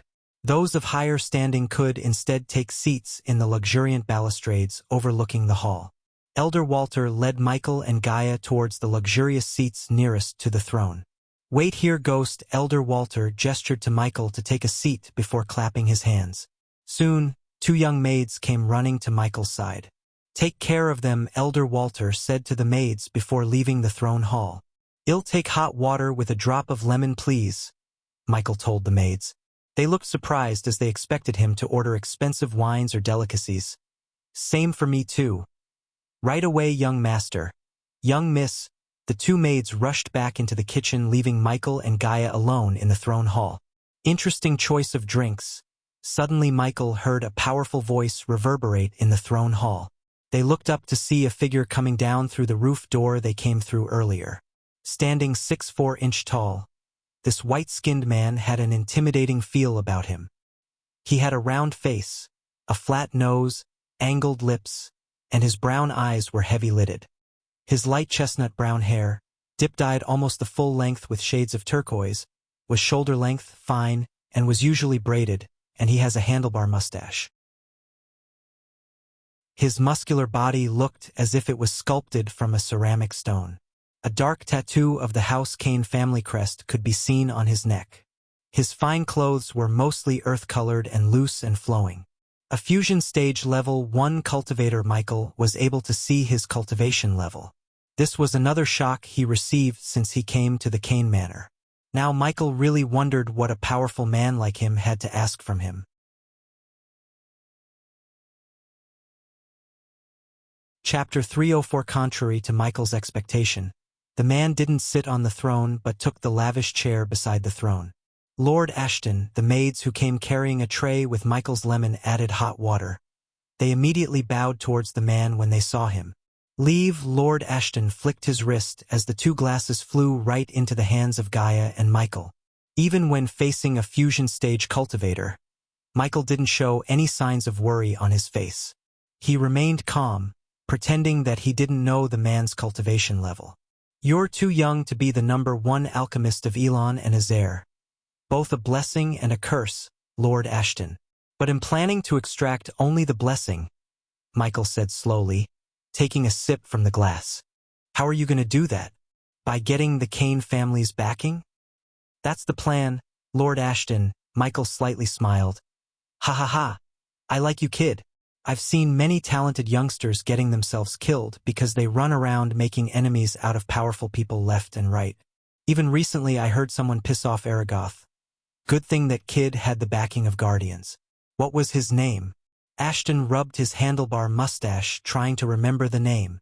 "Noah," Gaia reminded Ashton as the light of realization appeared on Ashton's face. "Yeah, that's him. You 2 are friends with him?" Ashton's face turned serious. "Hell no, we don't touch him with a 10-foot pole." Gaia frantically shook her head. "Good for you. If you were anything like that Noah, you wouldn't be here. Speaking of which, do you know why you're here?" Ashton looked at the both of them for a few moments. "You got one thing correct. This world is a bad place, especially for a kid with your talents. You're a cub and you want a grown-up lion to protect you. The question is, how far will you go to get the lion's protection?" Ashton's lips curved upwards, revealing a fox-like smile. Michael was glad that Ashton finally came to the point. "What do you want me to do, Lord Ashton?" "Kill Alex Fisher." What Ashton just said truly surprised both of them. "How do you want him to die?" Gaia's eyes and mouth opened wide. She was startled to see how quickly Michael agreed to kill Alex, who is a prodigy of House Fisher. Ashton grinned. Just like that. You're not going to even ask why? He had seen many youngsters over the years, but there was something different about the youngster before him. Behind the young man's calm, smiling face, Ashton could see the cold killer. There was no hesitation in his eyes. I only need your word that Kane family will back me up after I kill Alex Fisher, Lord Ashton. Kill him during the tournament in front of everyone, and Adam will announce you're his best man at his wedding. That will make you practically family. You have my word. And that's good enough for me, Lord Ashton, Michael nodded. Great. My people will make sure you and Alex get to fight. You make sure he dies. Elder Ashton closed his eyes, mumbling something under his breath for a moment as a blue smoke surrounded him. In a blink of an eye, the smoke faded into thin air along with Ashton. After spending some time alone in the throne hall, Michael was just about to stand up to leave the hall when he saw Elder Walter hastening towards them. Did you agree to it? Agree to what? Agree to kill Alex. Elder Walter seemed like he just heard from someone that Elder Ashton asked him to kill Alex Fisher. Michael just made sure that Elder Walter didn't hear anything about killing Alex Fisher from him first. Elder Ashton just informed us about the plan. This is big. Elder Walter was pale in shock. Michael should have been the one to get startled, yet it was Elder Walter who was terrified of Ashton's plan. He wants you to know the importance of this task. Elder Walter handed over a space ring to Michael. He looked into the space ring to see stacks of gold coins, almost 50 million in gold coins. Let's walk and talk. Michael handed over the space ring to Gaia. Just like him, she was also stunned by what's inside. You know about House Oswin? While walking out of the throne hall, Elder Walter asked Michael. Yeah, met a couple of them back on Kethin. At the annual auction, Gaia controlled her urge to laugh thinking about the time she roasted the House Oswin elders when they tried to buy the Demon Soul Stone. For more than 100 years, both House Kane was trying to establish an alliance with House Oswin through marriage. But we were unable to due to various reasons until now. Our house head wants Adam to marry Ariana of House Oswin. If this marriage happened, House Kane and House Oswin will be lifelong allies, will be stronger than all the other houses in royal land. I assume things are not going in your way, Gaia asked the elder as he sighed. No. There are rumors that House Fisher is making moves to marry Alex to Ariana. Gaia knew by rumors he meant House Kane's informants in House Fisher. I thought he was going to marry Selena. He is? That little bastard trying to knock down two birds with one stone. Michael often forgot that marrying more than one girl is normal in this world. Alex would probably be planning to marry Selena for love and Ariana for political reasons. If he were to marry Ariana, everything we planned to get would become House Fisher's. That's where you come in. They walked out of the throne hall. The three of them started at the golden paddy fields under the glistening moonlight. You think you can survive the tournament until you match up with Alex? The tournament is a war zone. Every noble family and powerful person uses it to take a shot at their competitor. Killing young talents is one of the efficient ways to cripple a noble house in the long run. Michael didn't answer Walter quickly. He would rather let his actions speak than explain his abilities to the elder. Is Adam participating in the tournament? Gaia asked while Michael was remaining silent. No. Like I said, killing young talents is one of the efficient ways to cripple a noble house in the long run. If we're planning to get rid of Alex, they might be planning to do the same to Adam. They want to anticipate you to kill Alex. It will be done, Elder Walter. Although Michael agreed to kill Alex, he didn't completely trust them enough to leave the castle without assurance. If they tried to screw them by not backing him up after killing Alex, the entire kingdom would see Elder Ashton's conversation with him. The moment he stepped onto the castle, he let out his spiders to record everything for insurance. It was a risk to let the spiders spy on a fusion stage cultivator, yet Michael took the risk for his safety. If House Kane was to enter into an alliance with House Oswin, not only the two families but also Michael would benefit from their alliance. The stronger the Kane family, the less he needed to worry about someone messing with him. Wait here. Elder Walter walked back into the castle. Fuck 50 million coins. These guys really want Alex dead. I have a feeling this tournament is going to be one hell of a ride. She elbowed him in the hand playfully. Both of them were confident in their ability to win the competition. Gaia would participate in the championship tournaments for body-strengthening stage cultivators with Michael's help to hide her cultivation from the committee, while Michael planned to kick as in the main championship tournament for the core formation cultivators. Lord Lucifer. Suddenly Michael heard Azazel's voice in his head. "What is it?" Michael asked telepathically. "There's figure running around River Town, painting your logo on the walls." Michael let Azazel monitor the spider camera he put all around the kingdom, so if something interesting happens like this, he would know as soon as possible. "Keep an eye on him. We're on our way." "As you wish." Lord Lucifer. Gaia knew something was up looking at his face. "Something's up?" "Yes." Michael nodded. He looked around to locate Elder Walter. Luckily for them, they saw Elder Walter walking out of the castle. "Take this gift." They were handing out space rings as candies. It really showed their wealth. Since Michael was in a hurry, he didn't look into the space ring as he put it into the system storage to check out later. "Well, Elder, it's time for us to leave. We have much to prepare." "Yes. They'll keep you no longer." Michael took a few steps forward before he heard the Elder call him again.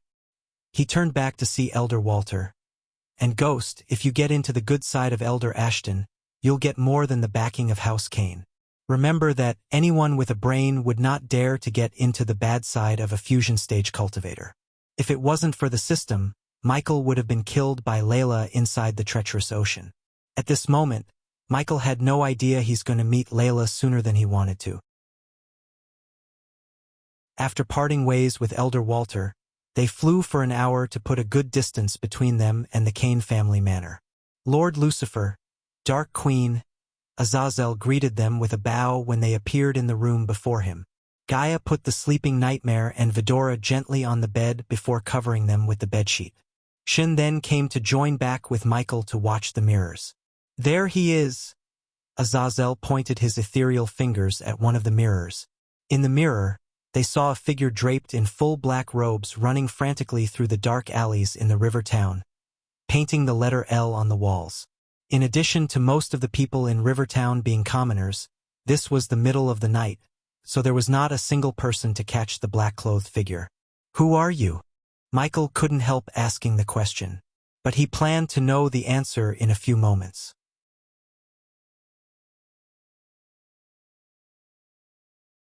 Chapter 305. Michael and Gaia both transformed themselves into their other personas. "Take care of them," Gaia ordered Azazel before disappearing from the room along with Michael. The next moment, they appeared in a dark alley behind some houses. Unlike Royal Land, the river town didn't have lampposts to brightly light the streets. Only the rich cities could afford Vedrite stone's lamps. The small towns like river towns used torches instead of lamps. "He should be somewhere near," Gaia said while Michael willed the system to give him the drones. Soon, 5 drones materialized above their heads. He sent the drones in all directions. After deploying the drones, both of them ascended to the sky. Although the roofs and buildings prevented them from clearly seeing the dark alleys, one of the drones picked a figure painting the wall. The figure gawked around to see if anyone's watching him. The figure also looked at the sky vigilantly, yet the darkness covered the drone. Since Michael kept a safe distance between the figure and the drone, the faint motor sound didn't reach the figure's ears. Found him, Michael grabbed Gaia's hands before activating the lightning dash towards the figure's direction. The figure was halfway done painting the letter L when Michael appeared directly above him. The bow of Legolas appeared in Gaia's hands. She knocked an arrow dipped with Michael's paralyzing poison.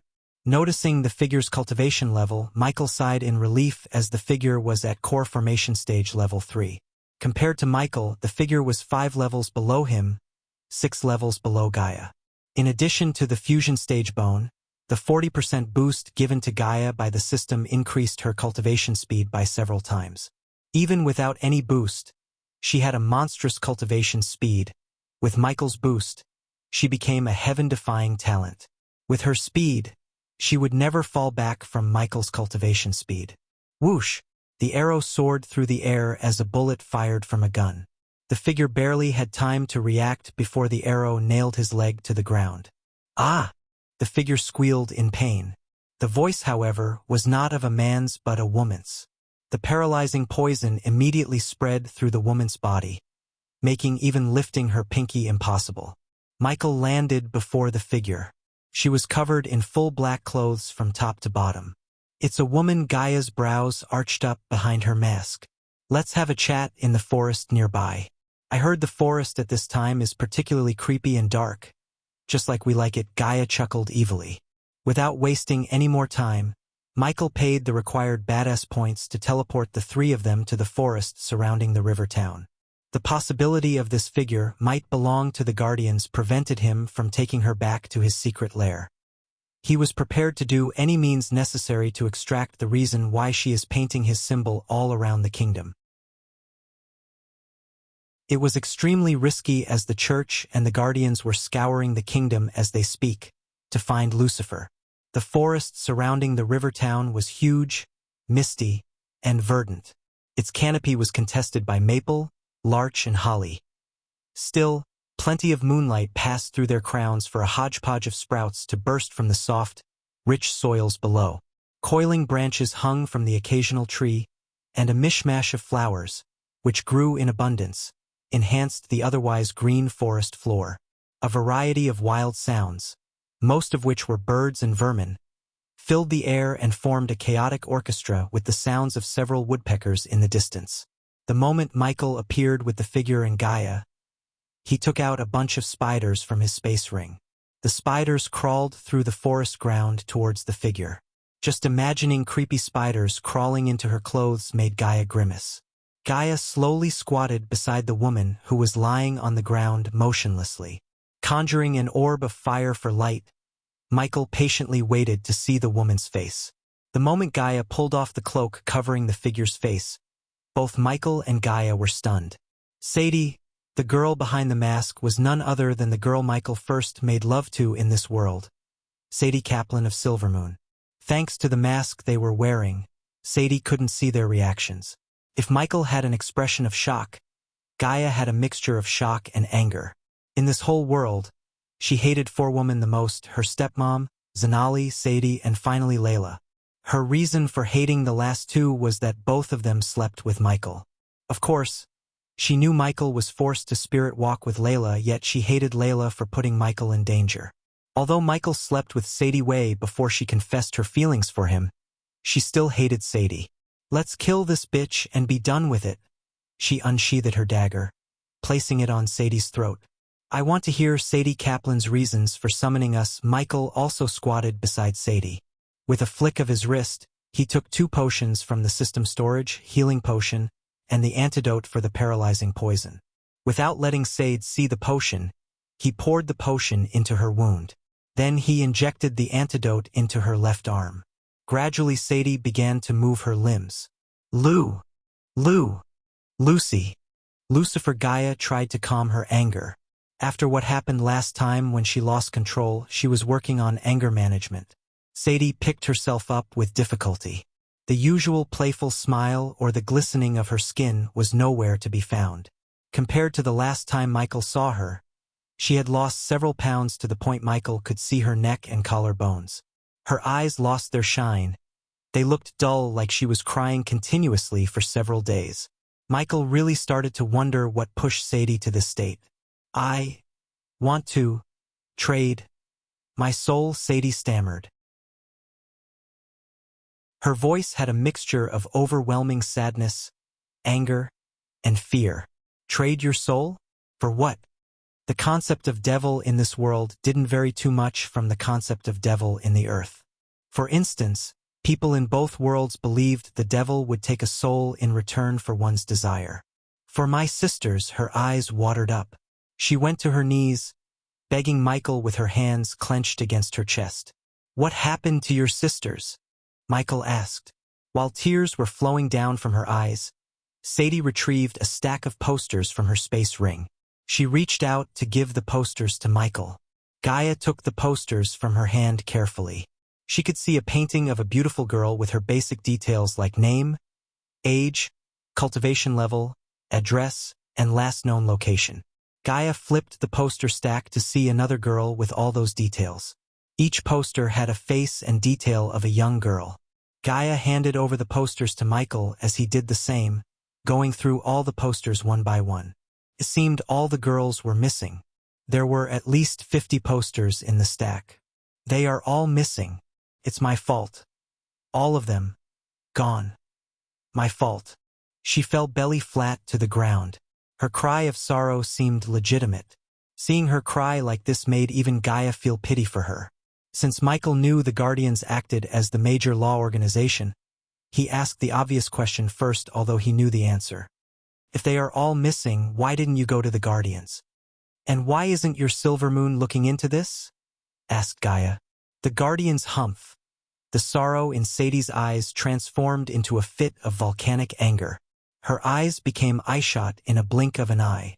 Tell us the full story, Michael asked.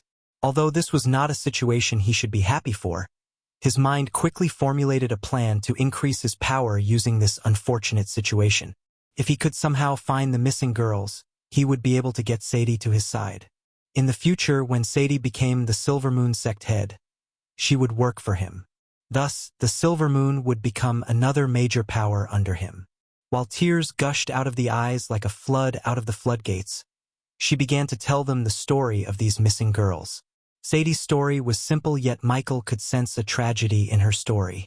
The short version of the story was the Silver Moon used to send girls to noble parties, galas, and rich people gatherings to accompany rich noblemen. Since the girls were extremely beautiful and trained to sway the men, many noblemen desired for these girls to be their partners even for one night. The Silver Moon girls would make these men happy while getting crucial information from them. Knowledge was power, and Silver Moon thrived on gathering knowledge.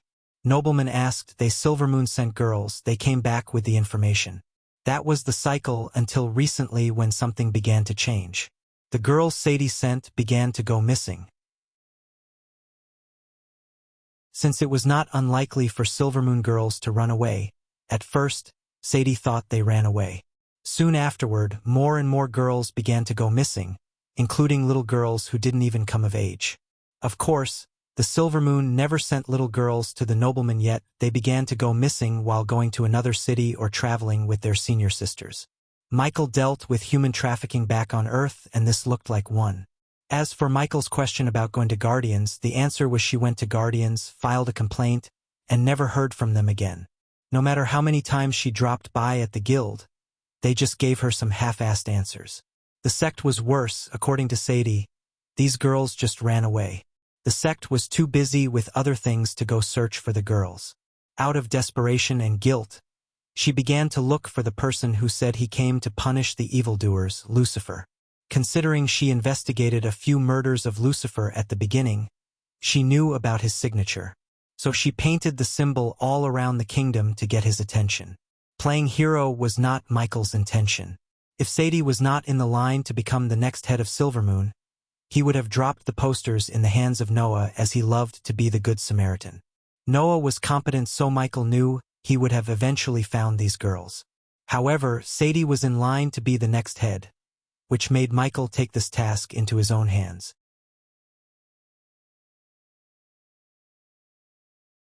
Chapter 306. After Sadie finished her story, Michael and Gaia walked several meters away from her. If she's telling the truth, we can make her our subordinate and control the Silver Moon in the future, Michael told her. What if she's lying? What if this is a plot to catch us? Then kill her and send her body to whoever put her up to this task. He didn't feel like Sadie was lying. Nonetheless, if there's a tiny chance that Sadie was trying to play him, he would kill her in a heartbeat, because he would go to any lengths to remain safe. Will you help me? When they returned, Sadie pleaded with them. System. Scan her for any threats or tracking spells. Sadie saw Lucifer reaching his hand out towards her as warm bright light enveloped her for a couple of moments. At first, she thought he was taking her soul or something. Yet even after the light disappeared, she felt nothing different in her mind or body except for the spiders crawling out from her clothes. The scan completed. You have nothing to worry about. Only after the system confirmed that she had nothing that could be used to track him or Abyssal, Michael made his next move. I can find the girls, but the price isn't your soul. The price is your undying loyalty, regardless of Gaia's hate towards Sadie. She was mature enough to see the big picture. She also understood what happened between Ghost and Sadie was no one's fault but hers. If she confessed her feelings earlier to him, he wouldn't have slept with Sadie in the first place. As a girl, Gaia saw the hesitation in her eyes. To be honest, she was surprised. Sadie was ready to sell her soul in a heartbeat, yet she hesitated to sell her body. What? You want me to dash? No sexual things involved, as you might presume. When she hesitated, Gaia interrupted her. Horrible things happen to innocent people every day, Sadie. You're feeling what you're feeling because it happened to the people you care about. I'm not an angel who comes when you call and hold your hands through your problems. I'm Lucifer. When I come, the problem disappears. But there's a price for calling me. In your case, the price is your loyalty. Become a part of my army. With me standing behind you, you can make sure nothing like this ever happen again. She will swear her loyalty to us, Lucifer. She probably has realized we are a better justice system than the Guardian Guild. In their eyes, Silvermoon girls are just glorified harlots. No one will give a shit about them if they went missing or ended up dead, Gaia said, folding her arms. Are you willing to be my subordinate, Sadie Kaplan, and change how the world works, or remain as what you're now? A scared little girl no one will listen to? I'm willing to do whatever it takes. Lucifer, Lord Lucifer, Gaia reminded Sadie. Does the host wish to accept Maxine Kane as your subordinate? Yes, subordinate. Sadie Kaplan, cultivation level, core formation stage level 3 race. Human status, healthy loyalty towards the host. 15%. The loyalty level was understandable. He hadn't saved her sisters yet, so she had no reason to be loyal to him. At least the system accepted her as his subordinate. Good. Sadie saw the two of them walking towards her. She tried to stand up, but before she could move her body, the space around her distorted, making her close her eyes. When Sadie opened her eyes, she was standing on what seemed to be a throne hall. Great braziers half enclosing each of the 8 onyx columns lighted up every part of the throne hall, covering the hall in dancing shadows and a dark radiance. The relatively modest chandeliers were hanging from the slanted ceiling, dance in the flickering light, while paintings of Lucifer looked down upon the black floor of this extravagant hall. A dark gray rug ran down from the throne and split to encircle the entire hall, while swallowtail banners with embellished needlework drooped from the walls. Between each banner sits a small altar full of candles, many of which have been lit, in turn illuminating the throne. A throne of skull and bones sat at the end of the rug above an elevated stage. Beside the skull and bones throne, there was another identical throne, but it was smaller in size compared to the other. Azazel transformed the throne hall completely with the help of netherils.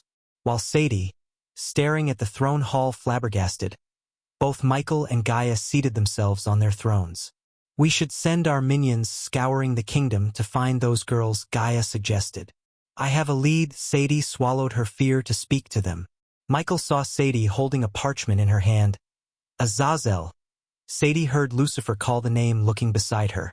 The very next moment, the parchment in her hands was pulled by an invisible force. The parchment floated towards Lucifer. When the parchment reached his hand, she saw a figure materialize in front of Lucifer and the Dark Queen. The ethereal figure looked like a butler. She had never seen ethereal figures before. She only heard of them in the books. Michael read the parchment with Gaia. He then took his gaze away from the parchment to look at her.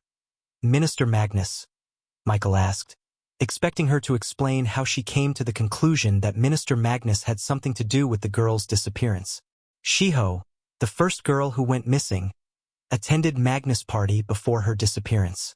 Hanako went missing after going to Magnus' cousin's annual gala. Most of the girls went missing after attending some kind of party organized by someone related to Magnus.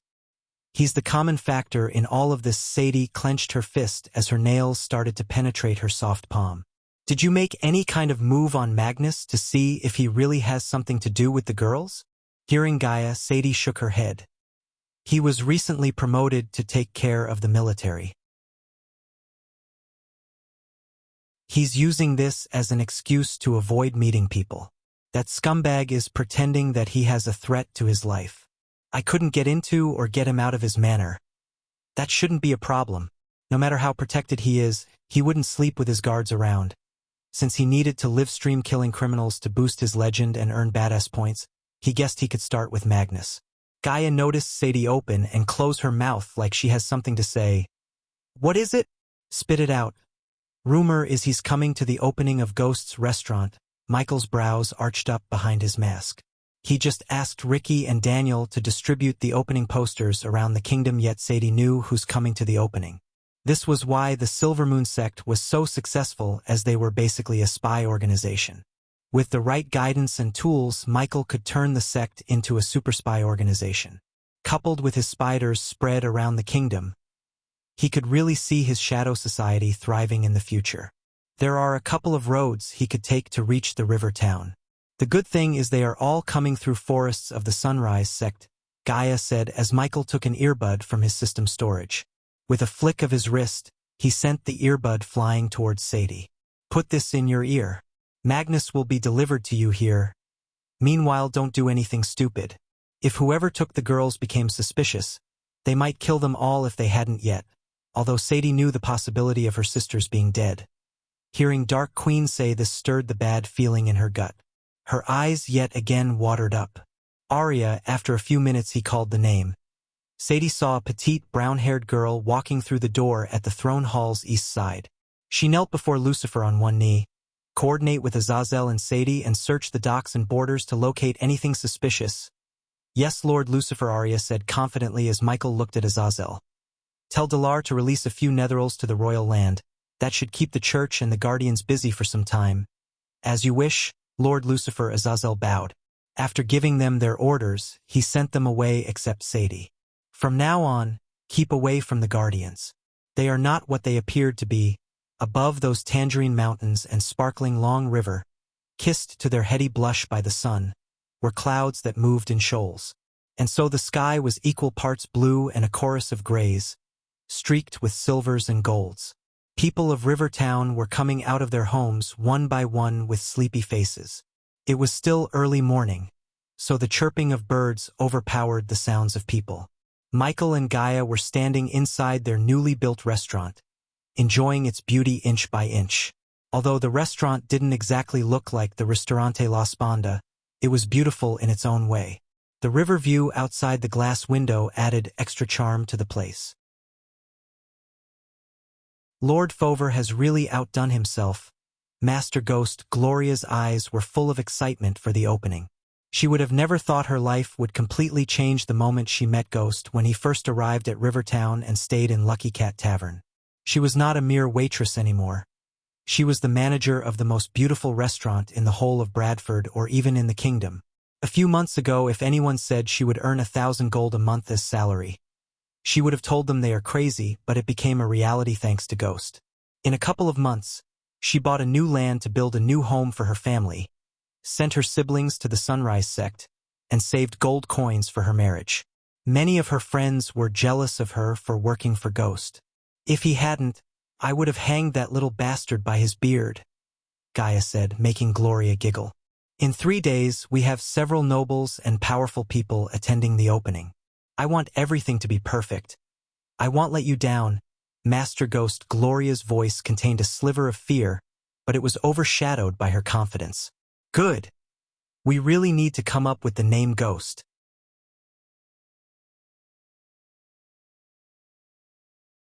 Chapter 307. In the early morning, golden light dribbled over the land like syrup on oatmeal. The leaves shimmered like a mirror-flecked mosaic, and the morning dew sparkled on the jade-green grass. Michael was standing on the tallest mountain peak of the Sunrise sect. He enjoyed the moment of peace and calm before the big day. "How do I look?" he heard Gaia's voice coming from behind. Without even turning back, he could sense her delight in her heart through her voice. Yesterday he realized why most men hesitate to go to clothing stores with women. He at least went to 12 clothing stores in Royal Land. She spent hours in each store. It took him less than an hour to buy 4 sets of clothes while she took an entire day to get 2. Before yesterday, Gaia never focused on menial things such as fancy clothes. However, yesterday she went all in. More than she liked shopping, she liked to chill out with Michael without worrying about their plans. For the first time since he came to this world, Michael wore a cloth set that didn't come from the system store. His long-sleeved, leather jacket covered him to just below his waist and was almost completely buttoned up at the left side. The sleeves of his jacket were a loose fit, reaching down to well below his hands. They were decorated with a single thread lining at the sleeve ends. The jacket had a deep, rectangular neckline which revealed part of the gray elegant shirt worn below it, and was worn with a wide rope belt, which was held together by a big belt buckle. The rope belt was almost entirely a functional addition. His pants were simple, a comfortable fit, reaching down to his hide boots. The boots were made from a rare hide, but otherwise a common design. Except for the shirt, everything was black. His sculpted muscles made him extra handsome in the clothes. "Hello," she called again to get his attention. What happened yesterday kept bugging him.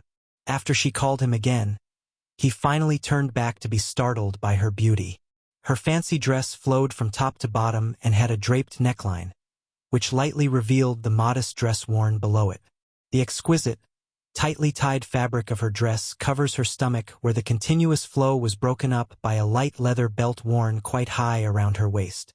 Below the leather belt, the dress opened up to the left, revealing the dress below. The front of the top dress was shorter at the front and curved outwards. The back continued to flow a short length behind her, ending in a narrow rectangle. Her sleeves were longer than her arms and a comfortable fit. Their flow was broken up above the elbow where they change color and where they're divided by dark, elegant bands. These were the same fabric and color used to outline the bottom and neckline of the dress. Just like Michael, she too chose to wear black. Although the dress was beautiful, it was the girl who was wearing the dress that elevated the beautiful dress to artistic. His occupied mind was completely blanked by her angelic beauty. He could see her real face as she didn't wear the mask to put on Ilya's face. Looking at her, he couldn't help wondering if the gods personally sculpted this beauty before sending her to this world. There were no fitting adjectives to describe her beauty in his mind. She squinted at him with one eye playfully. "It's natural to be speechless," she proudly said as Michael gently smiled, forgetting what was on his mind for a moment. "You look beautiful." Michael walked towards her before pulling her closer to him by her waist. "Scars are cool, human," she gently headbutt him. "We'll talk about that later. Now let's go open our restaurant." Both of them slowly ascended to the sky. The entire river town was in a festive mood. The streets were filled with people in colorful dresses, carrying name boards saying Ghost, Ilya, and Sunrise Sect. The morning light didn't stop them from painting the sky with colorful fireworks. Children sitting on the shoulders of their father wore black dresses to look like Ghost. When Michael arrived at River Town, he saw lines of noble carriages coming towards the restaurant. Boom, boom, boom. The fireworks exploded in the sky above the restaurant. In addition to carriages, numerous Pegasus were flying from all directions towards the restaurant. The restaurant building was currently covered in a giant red cloth. "Look over there. Hi, Ghost. Ilya. River Town. Ghost, Ghost, Ghost." The moment they descended to the point the people noticed, the cheers erupted like a bubbling volcano. The people cheered as loud as they could. Ding! Congratulations to the host for successfully being a badass. The reward is 1,000 badass points. Ding! Congratulations to the host for successfully being a badass. The reward is 2,000 badass points. The notification sounded just as loud as these people, almost giving him a headache. In a couple of minutes, he earned more than 20,000 badass points. The adventurers who were hired to keep the crowd in control were having trouble keeping the people in line. It has been 3 months since the people of the river town saw him. In 3 months' time, the river town's economy and status were elevated significantly. The scene reminded Michael of all the red carpet events. In fact, his last assassination back on Earth had celebrities and fans who behaved just like the river town's people. On Earth, he remained in the shadows. In this world, he was standing right in the spotlight. The restaurant was built on elevated land so the diners could have a better view of the river. The elevated land was designed in the shape of a heptagon with a staircase on 2 opposite sides. Right at the moment, the river town people were on one side while the nobles were using the other to enter the restaurant. Ghost, Ghost, Ghost. Among the crowd, a boy was screaming Michael's name. The little kid wore the miniature version of a Neo costume to cosplay as him.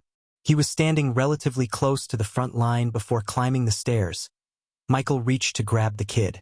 His father was stunned but didn't stop Michael from taking the kid. "How are you, little buddy?" The kid was speechless as Michael retrieved a quill from his space ring. "I want to be like you when I grow up," the kid said. "Work hard. Cause less trouble for your parents and you will be just like me," Michael said, signing his name on the kind's shirt in white considering the kid's clothes were black. After handing over the kid back to his father, Michael and Gaia continued to talk to some of the people before climbing the stairs to the restaurant. Wind blast. Michael sent a gentle gush of wind blast to calm the people. The sudden wind produced a howling sound, instantly silencing the people. "People of Rivertown," Michael began to speak. His voice was amplitude by arch energy to sound loud so the entire Rivertown could hear him. "It's been almost a year since I came to Rivertown. Although it's a short amount of time, I have nothing but great memories here. That was why I decided to open my first business in Rivertown. This is a starting point of Rivertown's glory as 20% of my restaurant's earnings will be used to develop Rivertown." The cheers erupted the moment they heard Michael donating 20% of the earnings to their town. "The Sunrise sect will build new roads, bring more job opportunities through new business, cultivating the lands around the town so all the ingredients needed to run the restaurant will be cultivated and bought from Rivertown." The cheers kept erupting non-stop. The people became extremely excited and happy. Some of them even shed tears in overwhelming joy. "I can list what we are planning for the Rivertown all day. But actions speak louder than words, so let the action begin. People welcome to the majestic Hades," as he said. Michael turned back, pointing his finger at the clothes. A bolt of lightning shot from his fingertip to light red clothes in the fire. He specially bought this cloth from the system store. The bright red flames burned as it looked like the building had a crown made of flames. The flames only lasted for a few moments before fading into nothingness, showing the name board and the restaurant building. The name, the majestic Hades, was etched on the building's top with golden letters. Finally, after 6 months of building and preparing for the launch, they opened up the restaurant. "Also, my dear people of the Rivertown, you don't need to treat me like a celebrity. I don't want any fan clubs or this kind of parade for me every time I visit the town. Focus on your life, work hard, take care of the people around you. That will make me proud. Now carry on with your lives." As much as Michael loved to be the badass in the spotlight, he didn't want to be swarmed with crazy fans everywhere he goes. That would affect his productivity. Remaining in shadows would not work in his favor in this world because it wouldn't earn him as many badass points as he actually needs. However, becoming too famous at this point in his life wasn't his plan either. Expanding his power too quickly would draw out the attention of unnecessary foes. He had to make every single move with utmost caution to remain safe until he reached the point that no one could harm him. Special shout out to the wonderful people in my Discord server for helping me in naming the restaurant.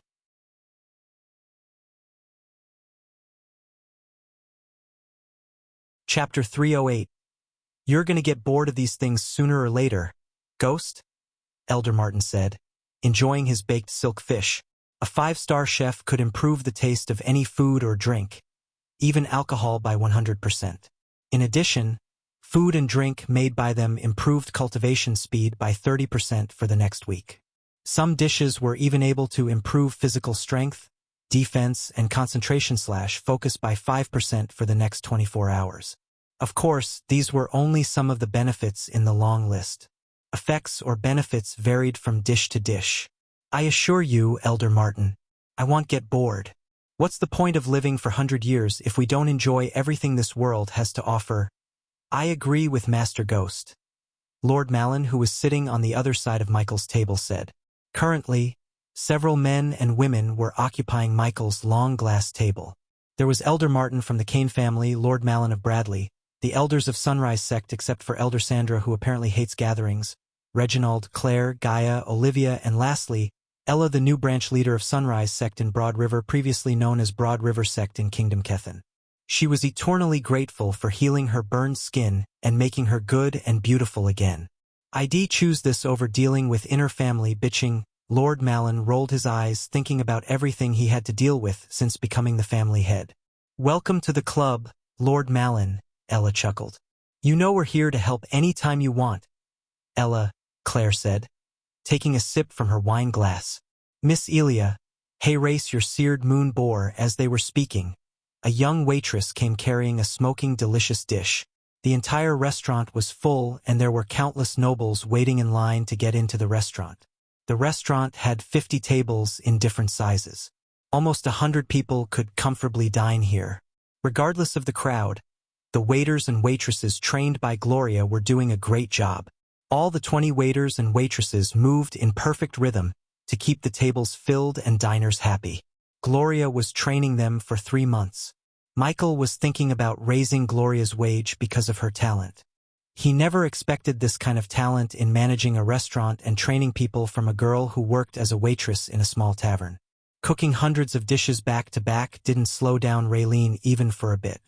With the tools, machines, and the help of a few sous chefs, Raylene kept pumping out delicious food as fast as the nobles finishing their meals, which was fast, extremely fast. How's preparing for the tournament going, Ghost? Has anyone else besides you two competing from your sect? Sect leader Claire. Even Ghost didn't know the answer to that question. He looked at Claire as did everyone else. They are growing stronger fast, but they are not ready yet. So, these two have to win the tournaments in their respective championship. Claire raised her cup towards Michael and Gaia. No biggie, Gaia shrugged. Can we bet on you two winning? Lord Malin asked with a wide grin on his face. I can't stop you if you want. I know him betting on ourselves, although he said like he was joking. They could sense the confidence in his voice. In their eyes, Gaia didn't even look like she gives a damn about the tournament. Where's Nightmare, by the way? Lord Malin asked, looking around the restaurant. He thought the dragon would follow Ghost anywhere he goes. Master Ghost. Suddenly Ricky came running to Michael. Those at the table saw Ricky whisper something into Ghost's ears. What is it? Claire asked. Apparently a newswoman from something called Royal Times is asking to meet me. Only Elder Martin remained calm, continuing to enjoy the food. The others, however, raised their brows, realizing Ghost has no idea what a Royal Time is. Gaia didn't even bother to look at Michael, as she knew he had no clue because she never told him anything about Royal Times or the other newspapers in the continent. You seriously don't know anything about Royal Times? Lord Malin asked as Michael shook his head. They are one of the leading newspapers in the continent. If you want to get famous overnight, they can get it done, Lord Malin said with a serious face. It's better you stay on their good side. There's a saying among big families, the newspapers are spells that do more damage than any spells. After seeing Elder Malin offering him a piece of advice, Michael nodded, deciding to meet this newspaper woman. I think you made it into the Elon Prodigy rankings. Everyone agreed with Ella with a nod. Michael didn't need any explanations on the rankings because it was pretty obvious. When he was an assassin, the Dark World always used to bribe journalists to cover their tracks. The Dark World manipulated everything in the newspaper related to them. That was how they remained hidden for centuries. Therefore, Michael had little to no trust in these so-called newspapers to print the truth or the rankings precisely. He guessed there are noble families that have already paid the newspaper to get the prodigies of their family a higher ranking. All right, that's my cue. Gaia stood up from the table with her plate. Where are you going? Michael asked. Trust me, it's better I stay away from these bitches. I have a bad tendency to break their noses. See you, ladies and gentlemen. She waved at the guests before running back into the kitchen. Shall we? Claire gestured at Ella to leave the table, but Michael stopped them. No need for you guys to leave. She's going to interview me. Not you. Let me take care of this. Michael wanted the newspaper woman to see him with the people at this table, especially Elder Martin from Kane family. If she were to write he has a good relationship with the Kane family, it would pave the way for new opportunities with other noble families as well as keep the rogue and hostile cultivators away from him. Ricky, bring her to me. Michael wiped off the corners of his mouth with the white cloth. Winnie, Michael called out to the waiter who served his table.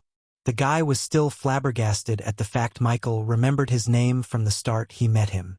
The other prodigies wouldn't even acknowledge the existence of waiters like Winnie, yet Michael treated each and every worker with the respect they deserve. Does Master Ghost need anything else? Glass of grape juice is enough for me. What about you ladies and gentlemen? Bring that menu of yours, kid. Elder Martin didn't hold back filling his belly. Since everything was so delicious, everyone started to order food yet again while Michael was waiting for the newswoman. A few minutes after Ricky left the table, he bought a woman wearing a large hat to Michael. Standing 5'2" tall, this dark-skinned woman had a charismatic feel about her. She had a triangular face, a straight nose, small lips, and her dark brown eyes were heavy-lidded. Her black hair, dyed completely peach, was short, shiny. She wore an obvious foundation, glittery lipstick, natural-colored blush, complimentary eyeliner, and artistic eyeshadow. Take a seat, Miss Nadia.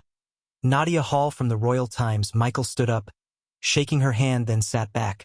When she noticed the faces at the table, she was slightly surprised, especially when she met Elder Martin devouring the chicken. Winnie, oh no, Master Ghost.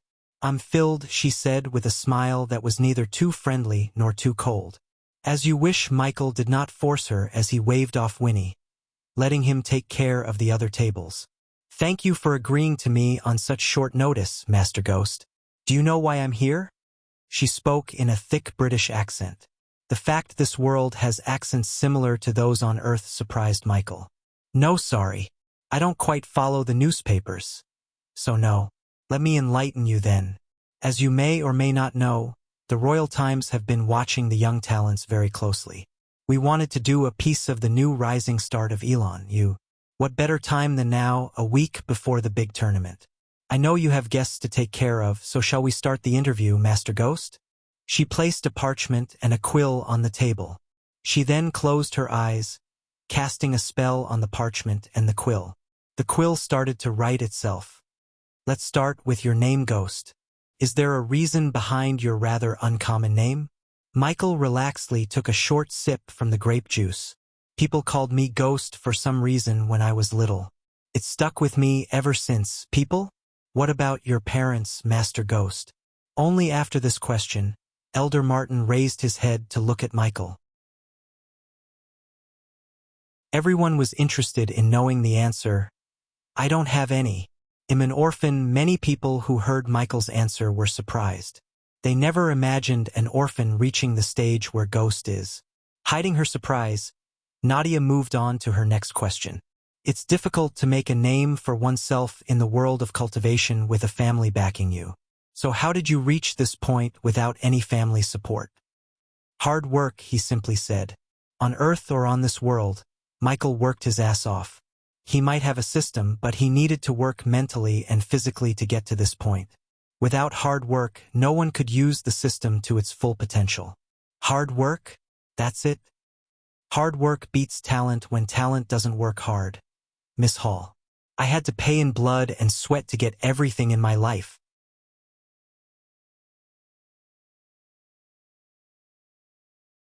Chapter 309. The nobles were having double fun. On one side, they were enjoying the delicious meal of their life. On the other hand, they were watching the interview live. How do you explain your talent for alchemy? Do you think you were born with it? I was fortunate to have a mentor. We used to go to all kinds of dungeons and ruins searching for ancient scripts and long-lost methods. The good old days. Nadia's eyes sparkled when she heard about Michael's mentor. She immediately asked a follow-up question. Can you please tell us about your mentor? All our readers would be interested in the person who mentored the youngest 5-star alchemist in the continent. I can't talk much about him as he values privacy more than anything. But I can tell you this. He's scary and much more talented than any alchemist I know. Michael's answer was vague, yet it had the right amount of mystery to let the others keep guessing. It would also stop people from wondering how he became a 5-star alchemist to some extent. Speaking of privacy, we don't know anything about your life before you came to the river town. Where did you grow up, actually? She asked another question that many were wondering. Even Claire looked interested in knowing the answer to this question. Where didn't I grow up would be the fitting question. Michael smiled, taking a sip of grape juice. If you want to know the answer to the question where was I before coming to River Town, The answer is R. Many raised their brows in surprise. They never expected him to come from the most powerful continent in the world. The other 3 continents couldn't even be compared to R, as they were the richest, largest powerful continents. The main reason for R's prosperity was that R had several races living together. Although there were struggles between the races, such as the enmity between dwarves and elves, they didn't go to war with each other to prove who's the superior ones. Instead, they developed their own kingdoms and empires to be the number one. This altogether lifted the status of the entire continent. Wow, you're far away from home. Home? No, home is where I am. Rivertown and the sect is my home now. Claire gently smiled as Nadia's quill wrote every single word that came from his mouth onto the parchment. What made you come to the river town, Master Ghost? The weather, that was my reason, chuckled Michael. As an experienced newswoman, she knew when someone's brushing off the question. Usually, she would focus on that particular question until she got something juicy, but she was experienced enough to know that Ghost is not going to explain his reason for coming to the river town. Master Ghost, we know you like to keep it yourself and focus on. Nadia paused for a moment, searching for the right word. Accumulating power and money while trying to avoid making enemies. She slowly moved on to the serious topics of her interview. She obviously did her research on Michael. But what made a guy like you massacre an entire sect overnight, including the sect leader? You actually tied the sect leader on a pole and burned him alive. Roasted him alive like a turkey, that's what the people were saying. Claire noticed his smile slightly changing into a cold one. Miss Nadia, you obviously did your research, so please tell me this, do you know what the Blood and Bone sect did? Michael asked Nadia.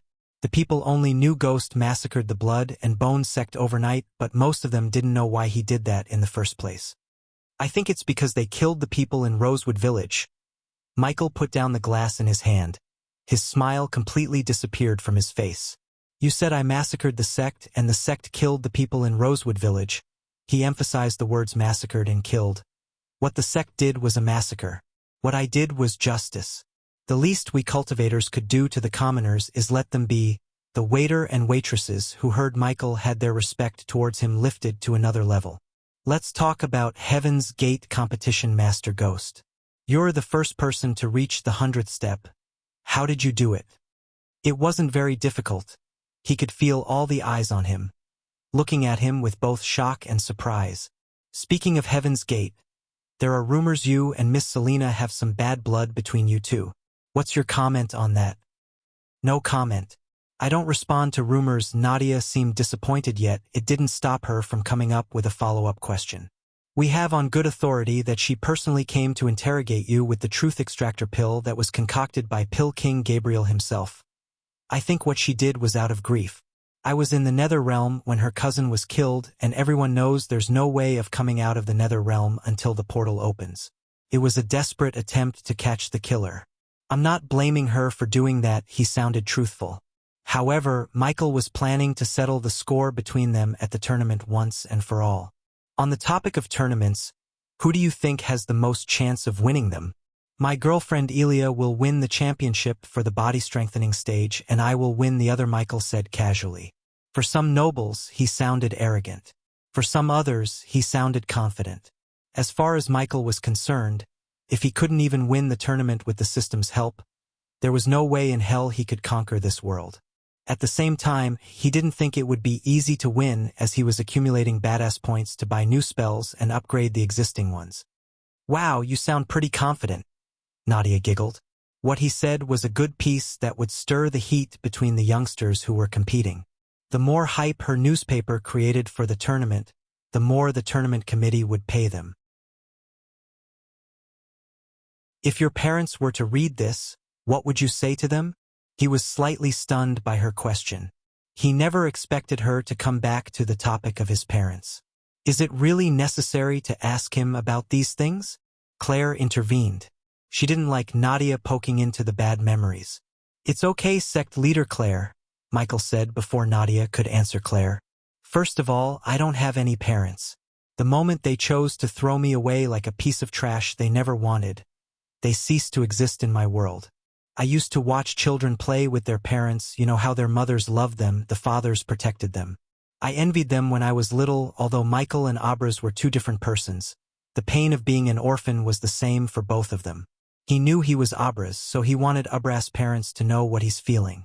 When I was 7, I still remember that day vividly.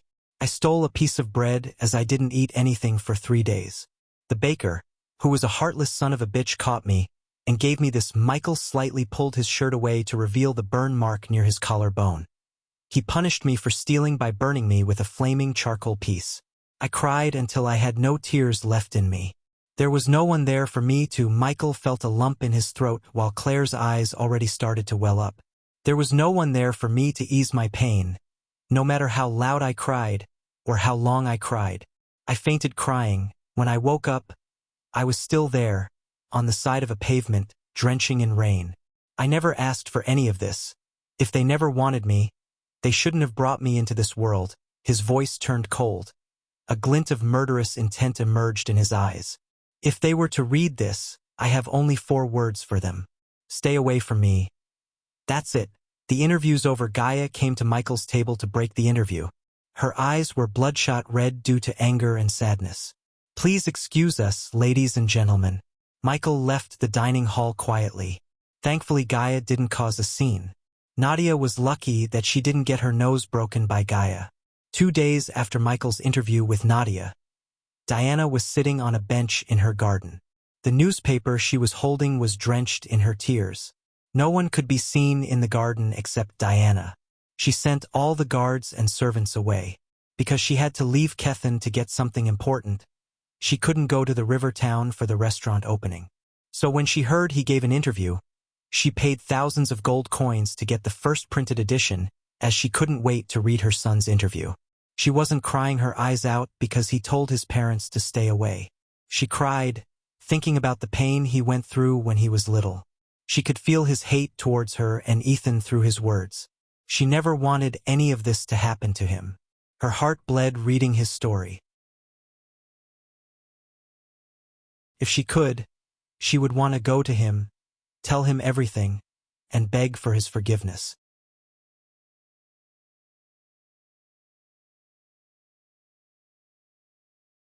Chapter 310. The grayish clouds filled the sky, preventing the sunlight from coming through like border guards. The foliage slowly danced with the howling wind. The gloomy sky warned the ground about the upcoming heavy rain through drizzles. While the drizzles were slowly transforming into a heavy downpour, Ethan came to the garden where he saw his beloved wife sitting on the bench holding the newspaper. He was holding the same newspaper as his wife. In her sorrow, Diana didn't even notice Ethan sitting beside her. First edition, eh? Ethan tried to open with a joke. It's not your fault, Diana. Ethan wrapped his arm around Diana's shoulder. I lost him because I was weak. Wasn't that my fault? You weren't weak, the Sky Hall was too powerful. You know that, everybody knows that. You had no choice. If anyone to be blamed, it's Sky Hall. Our son stole bread because he was hungry. She completely broke into tears after speaking those words. Diana couldn't even imagine what he went through. The overwhelming sadness made her heart bleed. As a man, Ethan wouldn't cry like Diana, yet even his eyes teared up when he read that. Well, get through this, Diana. Like always, together. I promise you, we will reunite with our son. He wiped off the tears from Diana's face while lifting her face to look her in the eyes. You can now cultivate without Sky Hall knowing. No matter how long it'll take, we must reach the immortal stage. Then we'll have a lifetime making up to our son. Ethan had full confidence in Diana reaching the immortal stage because she was the #1 prodigy of the entire world. It only took her a month of cultivation to go from the core formation stage to the core strengthening stage. Her monstrous cultivation speed was what drew the attention of Sky Hall in the first place. She was meant to be the Holy Maiden. Even to this day, the name Harriet Hunt would shake the R continent. Before he heard everything that happened with Sky Hall, he thought only he and Diana's 2 sisters knew that Harriet Hunt is Diana. Ethan had to fake the 3 sisters' death to leave our continent. If anyone knew she's still alive, it would be only a matter of days before the royal family, as well as the Hunt family, storm into Elon to take her away.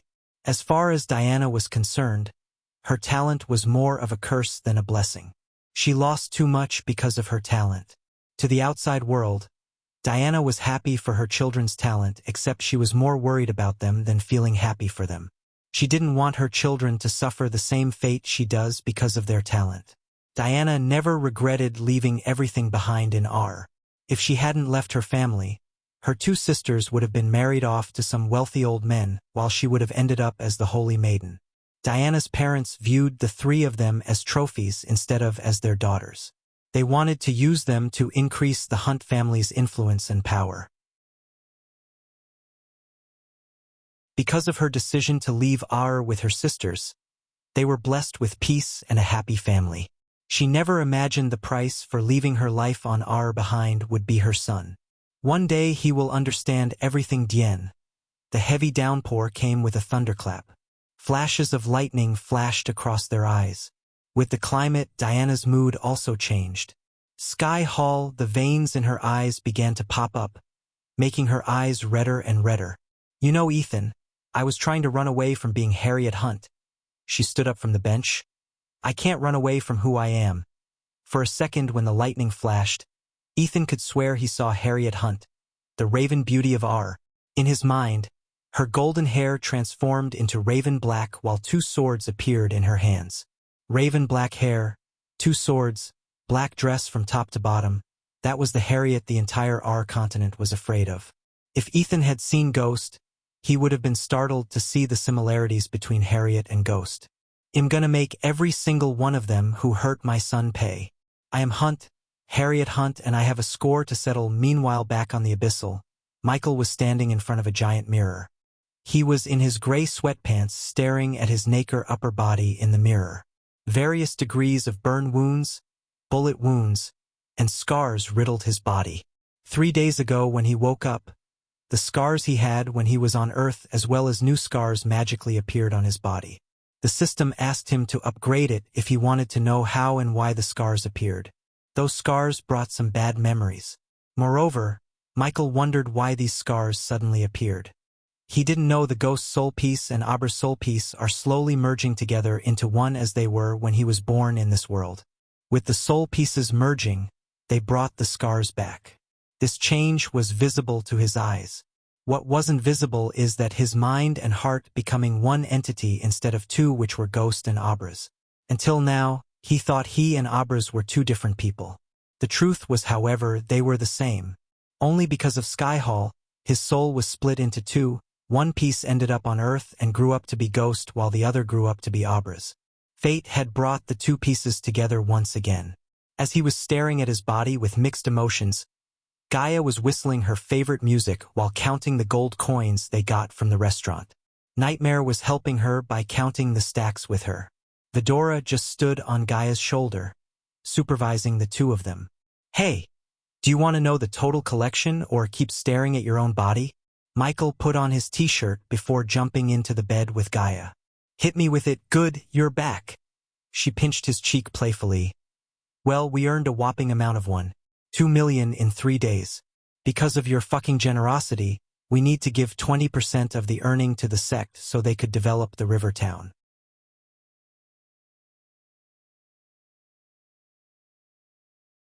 I'm not sure, but something's precious inside, as the container is guarded by men in full plate armor. By the looks of them, they must be very powerful. Plus, they are doing constant routine checks, timed guard changes. Do you know where the container is going? No, Dark Queen. No mention about where it is going in the manifest. Don't engage them. We are coming. Michael jumped off from the bed with Gaia. In a blink of an eye, they both transformed into Lucifer and Dark Queen. Let's go hunt. Check out the Discord if you want to see Diana/Harriet Hunt.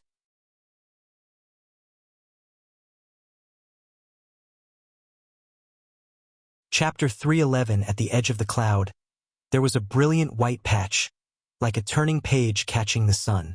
The rest was dove gray with a subtle hint of purple, just enough to announce the coming sunset. The coastline welcomed sea and sky, the bluest of brothers, together with a covenant of everlasting beauty. Along with nature's evening sky and coastline, the man-made harbor formed a scene that looked like a painting. The ships of all sizes floated on the water, taking the rest they deserve before starting their journey. This was not a military harbor, so there weren't any warships like a brigade or man of war. The biggest ship that could be seen on the harbor was a merchant ship with 4 cannons on the top deck. The crane with a huge wheel attached to it kept producing creaking noises.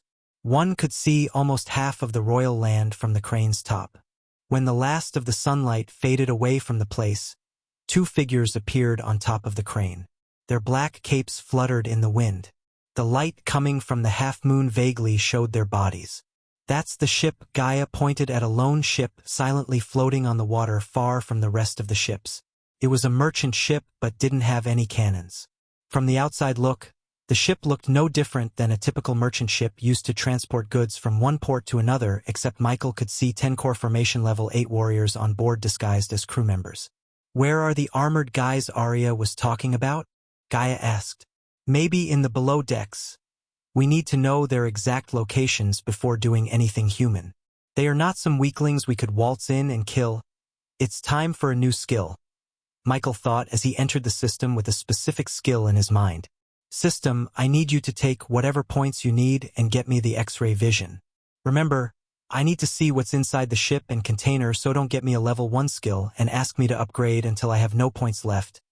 Geez, I get it. I know the right thing to give you, and I'll integrate it with Eyes of Darkness for 2,000 badass points. So the total of buying X-ray vision, upgrading it to max level, and integrating it with Eyes of Darkness would cost you 8,000 badass points. Get it done. He felt the familiar acute pain in his mind for a few moments. The moment the pain disappeared, he could feel another skill. Activating it was just as easy as breathing to him. When he willed his mind to activate the X-ray vision, the view in front of him turned dark blue. Soon, he started to see yellow and red shapes moving around. This was not just an X-ray vision, this was a thermal vision. He willed his mind again to change his vision as his vision changed into another, the night vision. He had a smile behind his mask as he changed his vision to X-ray vision. He could now see in 3 types of visions. In addition to 3 types of vision, he could zoom in. How cool was that? They are in the back, below decks. The girls are there too. Wait a minute. How do you know? Oh, I forgot to mention one thing, host. When he turned to look at Gaia, he couldn't help grinning thinking about something. However, the system read his mind and decided to crash his mental party. You cannot see people naked using your visions. The system let out a burst of evil laughter. Kinda sounded like a cartoon supervillain. You really are a god in the making. Can't you give some of your powers to me? She trusted Michael enough to not poke into his secret that he obviously couldn't share with her. Although she was proud and happy for him, she also felt a bit jealous. I'm sharing. How do you think your cultivation speed is skyrocketing? Stop joking around. I'm awesome. That's the reason for my cultivation speed, she proudly exclaimed. Michael wrapped his hand around Gaia with utmost care and love. From the moment he met her to this moment, everything seemed like a dream to him. He cherished every moment he spent with her. Let's stay like this for a little longer, she rested her head on Michael's shoulder. They were just about to engage in a battle, yet the wind, the scenery, the quietness brought them closer. You know, if this conquering the world doesn't work, we could just leave this world and run off to some other worlds together.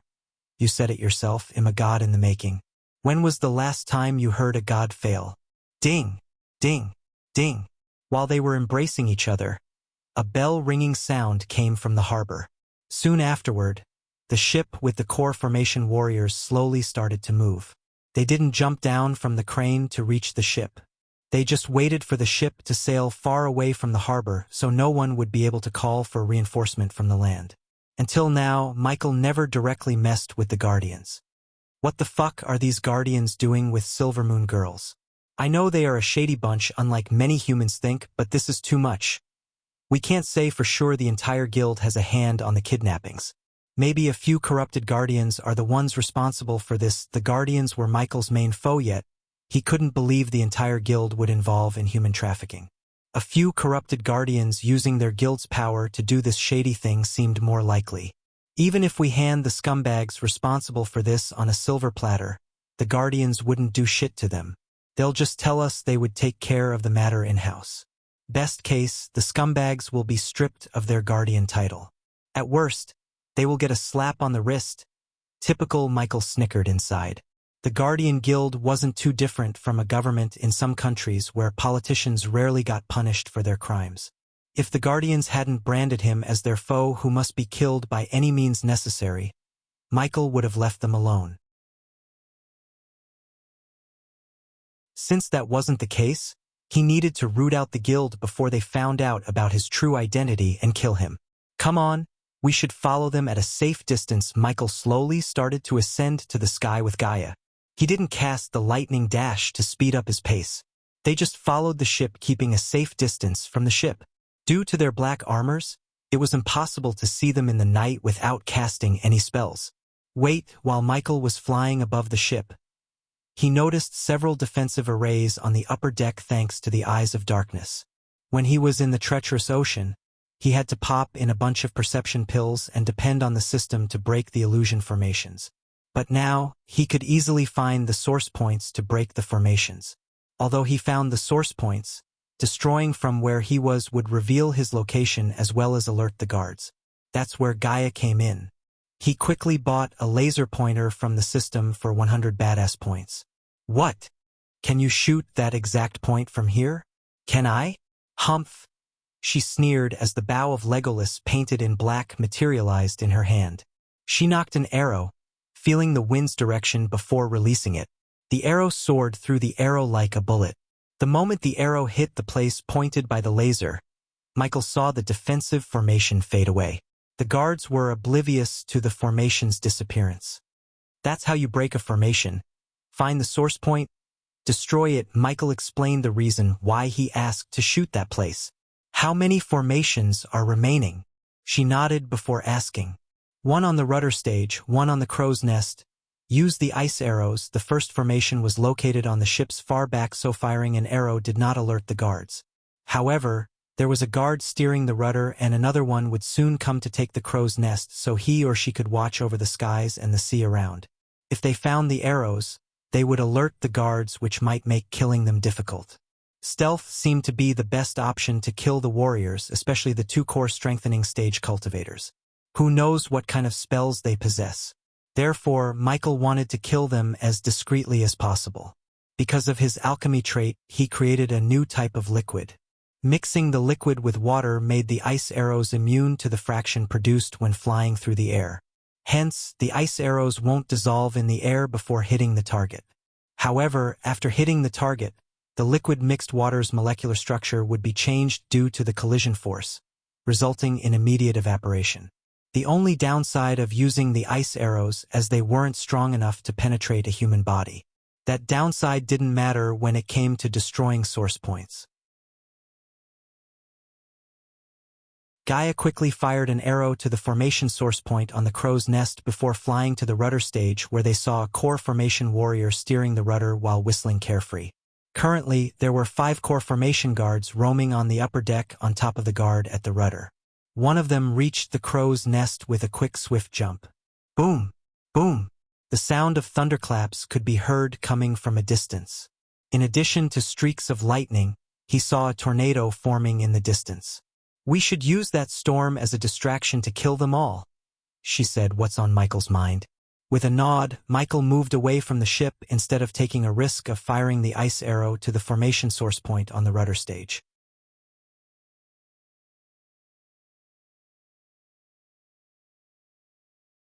Chapter 312. This is why I hate the oceans. Bloody hell, mate. Let the others know we are running into a storm. Secure the cargo. I don't want anything to happen to the cargo. The core formation guards on the upper deck talked to each other while staring at the brewing storm on the horizon.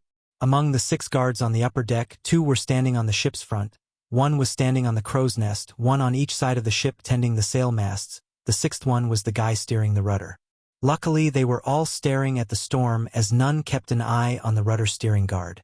Unfortunately, the source point of the formation on the rudder stage was beside the rudder steering guard. Even if she fired an ice arrow, the noise would alert the guard. Full Lucifer mode the moment he ordered the system. His eyes began to shine in crimson red while the cloud of darkness, a cloud of black smoke, enveloped Michael around. That's the point. Wait for my signal before firing. Michael cast the lightning dash spell right when a lightning flash appeared to reach the guard. Just a second before reaching the guard, he also cast the death range, making the rudder stage completely dark. Ha! The guard was startled by the sudden darkness around him. But before he could do anything, Michael grabbed him from behind, taking off to the sky immediately. Crack! Michael snapped the guard's neck midway in the air. Breaking a neck was not as simple as they show in movies. It required technique, strength, and training. He had everything. The strength enhancement he got from death range made breaking the guard's neck as easy as breaking an egg. Ding!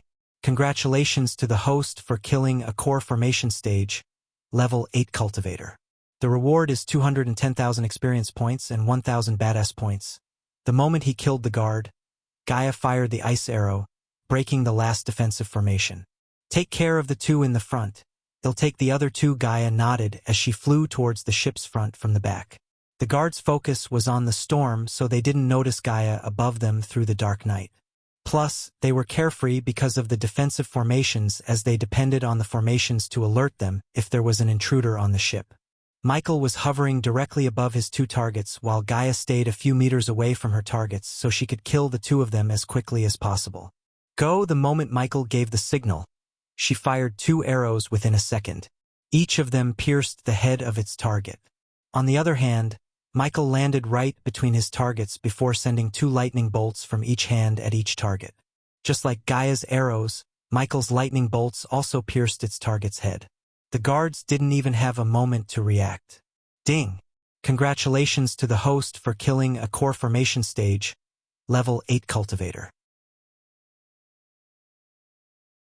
The reward is 210,000 experience points and 1,000 badass points. Ding! Congratulations to the host for killing a core formation stage, level 8 cultivator. The reward is 210,000 experience points and 1,000 badass points. Ding! Subordinate Gaia killed a core formation stage, level 8 cultivator. The reward is 210,000 experience points. Ding! Subordinate Gaia killed a core formation stage, level 8 cultivator. The reward is 210,000 experience points. Congratulations to the host for leveling up. The current level is core formation stage level 9. Congratulations to the host for leveling up. The current level is core formation stage level 10. Hey! Whoosh! Zizik! The arrow and the bolt of lightning hit the guard standing on the crow nest before he could even close his mouth. Ding! Congratulations to the host for killing a core formation stage, level 8 cultivator. The reward is 210,000 experience points and 1,000 badass points. The system has stockpiled the excess experience points for the host to break through later. He almost forgot about the points needed to break through to the core strengthening stage. Hearing the system notification in his mind put a grin on his face. Since he reached the core formation stage 10, his overall power increased significantly than before.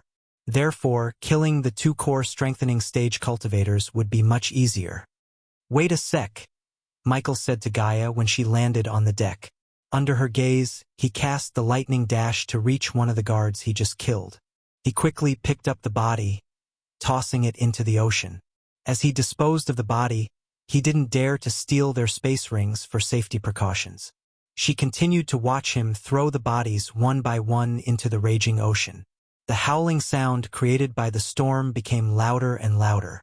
Since there was no one at the rudder steering the ship away from the tornado, the ship was getting pulled in like iron towards a magnet. The raging sea violently hit the ship, shaking it to the point both Michael and Gaia had a hard time standing still. We need to finish this before that finishes everything. Gaia pointed at the giant tornado swirling in the distance. Don't fret it, Michael calmly said before opening up the latch beneath him to go down to the lower decks where they were keeping the girls. Through the creaky stairs, Michael and Gaia reached the lower decks. The howling sound of the wind became silent after closing the hatch.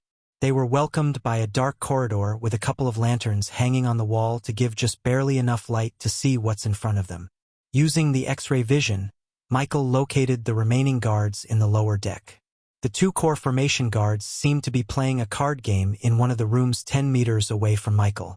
The two core strengthening stage cultivators were sitting in a meditative position in front of the girls. The girls seemed to be in a wooden container. All the girls were tied, but some of them were trying to move.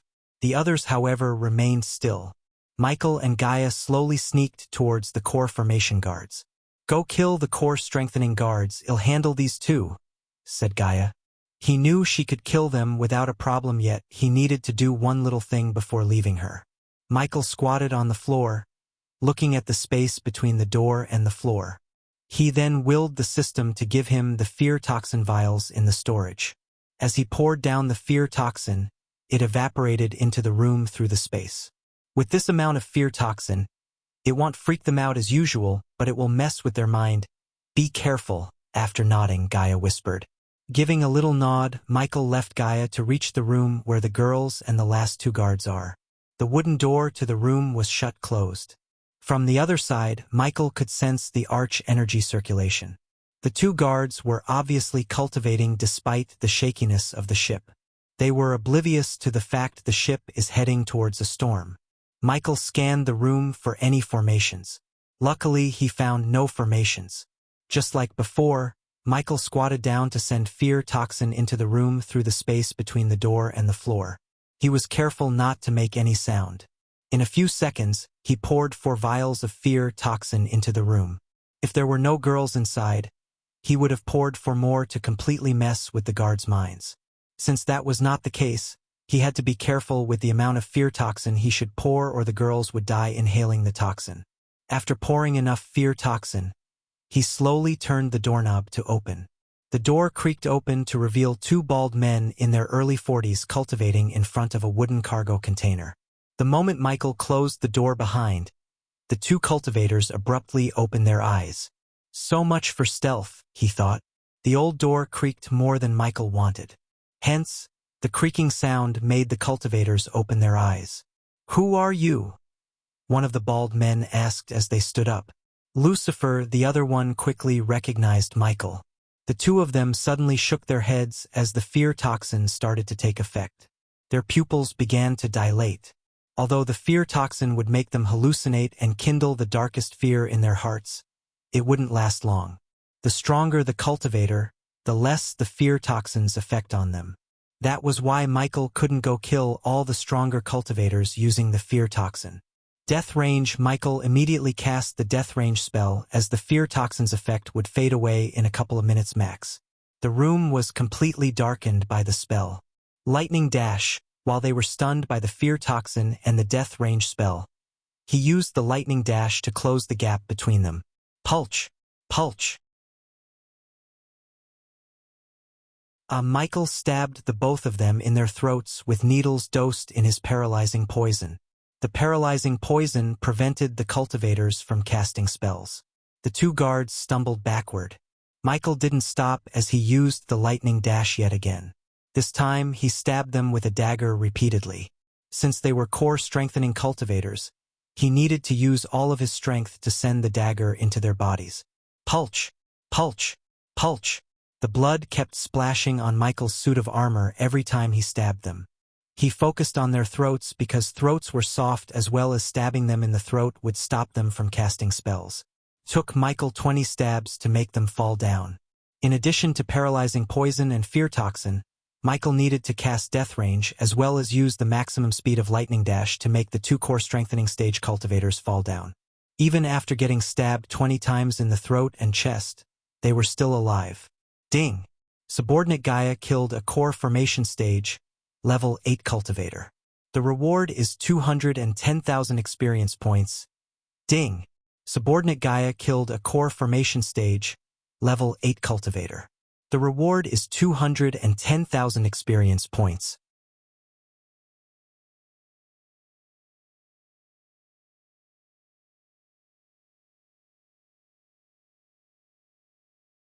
Techniques: Swords of Destiny 93% Mastery, Ring of Fire 69% Mastery, Serpent Maga 90% Mastery, Occupation. Core Disciple of Sunrise, Sect the Guardian of Sunrise, Sect Lord Lucifer of the Abyssal, the Dark Lord status. Healthy goals. Control the world, rebuild the order of death utility function. Banker LVL 3, ratio 1000 gold coins, 10 badass points, runic teleportation X-ray vision, also integrated with Eyes of Darkness. Wealth, 1,900,000 gold special trait. 5-star alchemist 3-star. Inventor subordinates. Gaia warrior. Loyalty level 100%. Raylene 5-star chef. Loyalty level 99%. Arya. Assassin. Loyalty level 38%. Heinberg. Warrior. Loyalty level 35%. Maxine warrior. Loyalty level 98%. Tiberius warrior. Loyalty level 45%. Sadie.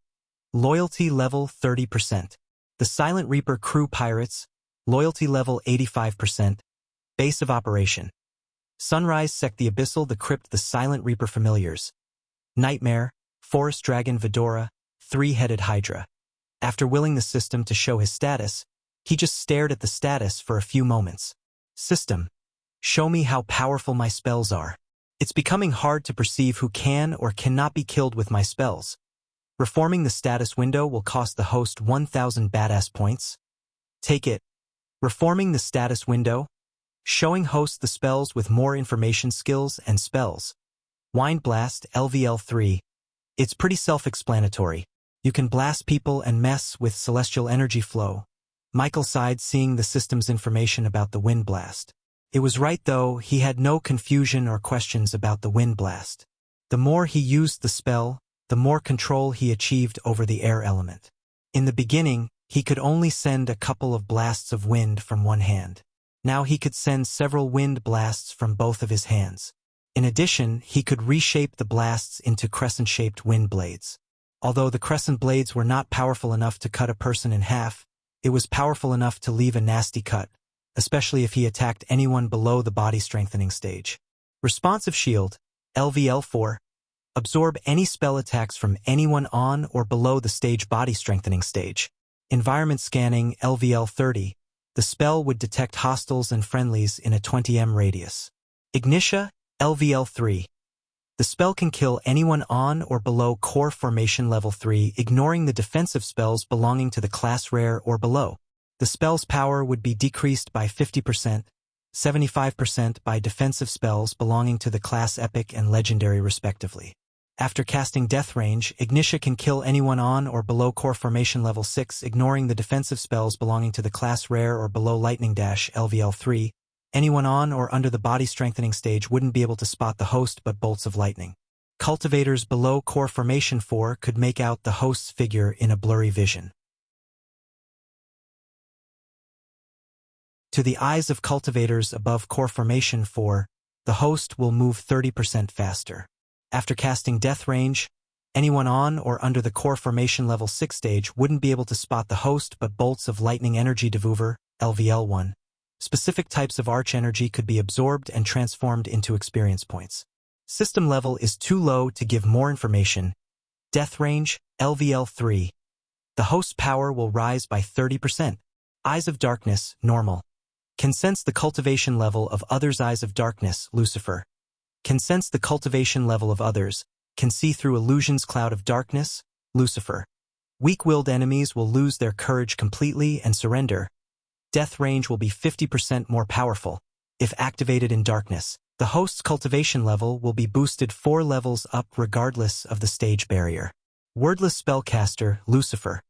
In full Lucifer form, the host just has to think of the spell to cast it. A while after pondering, Michael decided to upgrade a few of the existing ones before buying new spells. Okay, I think I should first upgrade the Responsive Shield. Level 5 Responsive Shield will be able to absorb any spell attacks from anyone on or below the stage Core Formation Level 2. Cost: 10,000 badass points for upgrading it to level 5. 15,000 badass points for upgrading it to level 6, which would absorb any spell attacks from anyone at or below the stage Core Formation Level 4. I'm confused. Do I have to spend 25,000 to upgrade it to level 6? Or I can give you 15,000 points to jump from level 4 to level 6. Yeah, you wish. You need to spend 10,000 badass points to upgrade the spell from level 4 to level 5 and 15,000 points to upgrade it from level 5 to level 6. The system recommends the host upgrade the spell instead of being stingy with points. You have no other defense spells in your arsenal, and who knows how many freaks would compete in the tournament. The system was right. He couldn't be cocky or half-prepared, especially when he knew that prodigies from all over the Elon continent would come to the tournament. If he didn't upgrade the spell to at least level 6, any core formation prodigy with epic or legendary spell could easily kill him. Upgrade the spell. Good decision. The system appreciated Michael's decision. The next moment, the number of badass points decreased from 125,000 to 100,000. Next one should be Lightning Dash. In level 4, anyone at or under the core formation stage level 5 wouldn't be able to spot the host but bolts of lightning. Cultivators from core formation level 6 to level 8 could make out the host's figure in a blurry vision. To the eyes of cultivators above core formation 8, the host will move 40% faster. Upgrading it to level 4 would cost the host 20,000 badass points. Upgrade it, Michael said without any hesitation. After upgrading, the responsive shield could protect him from anyone at or below core formation level 4. When dealing with anyone above this level, he could use Lightning Dash that would give him enough speed to escape from their offensive spell and kill them using his swords or spells. Next spell, Ignitia. In level 4, Ignitia can kill anyone at or below core formation level 5, ignoring the defensive spells belonging to the class rare or below. The spell's power would be decreased by 40%, 70% by defensive spells belonging to the class epic and legendary respectively. The upgrade will cost you 30,000 badass points. I need to ask, what about people above core formation level 6? There's no direct answer whether you could kill them with one lightning bolt or many. It depends on the target's defensive spell. Basically, if you're attacking anyone above core formation level 6 who did not cast any defensive spell, Ignitia can wound them severely or even take their life if you aim for the vital parts. However, if they cast any defensive spells, you won't be able to kill them with one shot. So what's the point in leveling up when I can just upgrade the spells using badass points? You can't upgrade the spells if you are not strong enough. Don't forget that your cultivation stage will affect the power of your spells. The more you level up, the more powerful your spells would become. Alright, upgrade Ignitia to level 4. As he was leveling up and upgrading the spells, he realized one thing. Everything had become much more complicated than before. Moving forward, he knew he must be cautious and plan everything as he did on Earth. I have posted the character image of Harriet Hunt with her theme music. Come check it out.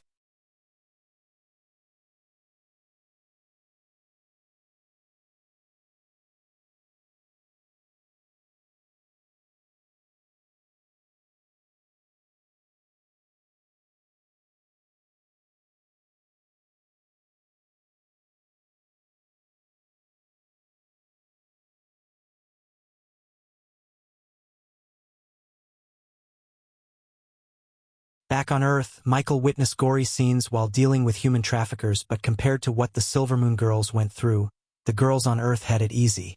I'm getting bored here. How about we spice things up? Gaia stood up from her throne. While she was walking towards Maxine, a ball of hot red flame appeared above her hand. What do you have in mind, Dark Queen? Maxine asked as Gaia turned back to look at Gibson. It's a bit chilly here. Go bring me the oil barrel, we're gonna have a bonfire. Yes, Dark Queen. Gibson was one of the few people who saw the girls. After seeing those girls, he wanted everyone who had a hand in this nefarious human trafficking to suffer. He limped off to the below deck to bring the oil barrel, taking a few crew members. You're all gonna pay. The Guardian Guild will hunt you down. The cultivator screamed. Beneath his mad cry, there was a hint of fear. You don't get it, do you? Michael grabbed the cultivator by his neck. They are not hunting me. I'm hunting them. The images of the ravaged girls flashed across Michael's eyes as his hold around the cultivator's neck tightened. The cultivator's eyes started to bulge. The oil is here, Dark Queen. Hearing Gibson's voice, Michael let go of the neck. The cultivator breathed heavily as the redness slowly appeared back on his face. Aha! Pour the oil on them, Gaia ordered Gibson. As you wish, Dark Queen. There was no hesitation in Gibson's voice. As far as he was concerned, no amount of torture is enough for the two cultivators. One of the pirates handed Gibson a bucket to pour the oil on the two. Michael patiently waited for Gibson to finish pouring the oil. He was glad to see this side of Gibson, as Michael would rather have a few ruthless subordinates than 100 soft-hearted ones. Sadie watched Gibson pouring the oil on the two cultivators without uttering a single word. Before actually meeting the two, she wanted to make them suffer. However, when she was given the opportunity, she simply couldn't. The smell of strong crude oil permeated the air. Whoever answers the question first lives and get to leave this ship alive, and the other burns slowly. A glimmer of hope appeared in the cultivator's eyes. Before escaping her home kingdom, she orchestrated many tortures in the dungeons beneath her castle. She would torture the criminals who enjoyed torturing others. Of course, Zanali and her mother strictly prohibited torture in prisons, but that didn't stop Gaia from doing it secretly. Because of her prior experience, she could tell who would break and who would die before giving out the needed information. The two cultivators in front of her looked like the latter type. Hence, she decided to give them hope of escaping, as it would mostly work with their type. There was a strong possibility for the two cultivators to lie, yet she wouldn't have come this far if she couldn't detect a lie. "Let's begin," Gaia snapped as the ball of fire above her hand split into two. The two orbs of fire gradually floated towards the two cultivators. Maxine removed the cloth from the other cultivator's mouth so he could speak up. "Shit!" The cultivator, who was antagonizing everyone, cursed under his breath. "I won't tell you shit!" the cultivator shouted, but the other one, who didn't get tortured by Maxine, had mixed emotions written on his face. "Tick-tock, assholes. Tick-tock," Gaia snickered as the fireball got closer and closer to them. "Will you really let me go if I tell you everything I know?" "Shut up, Carl." The one who got tortured shouted at the other one. Carl, however, didn't even look at him, as all of Carl's focus was on the approaching fireball. "You have my word, Carl. Tell us everything and we will let you go," Michael reassured Carl.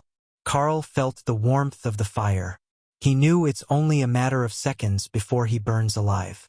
Getting burnt to death was not worth any amount of gold coins. "It's Minister Magnus."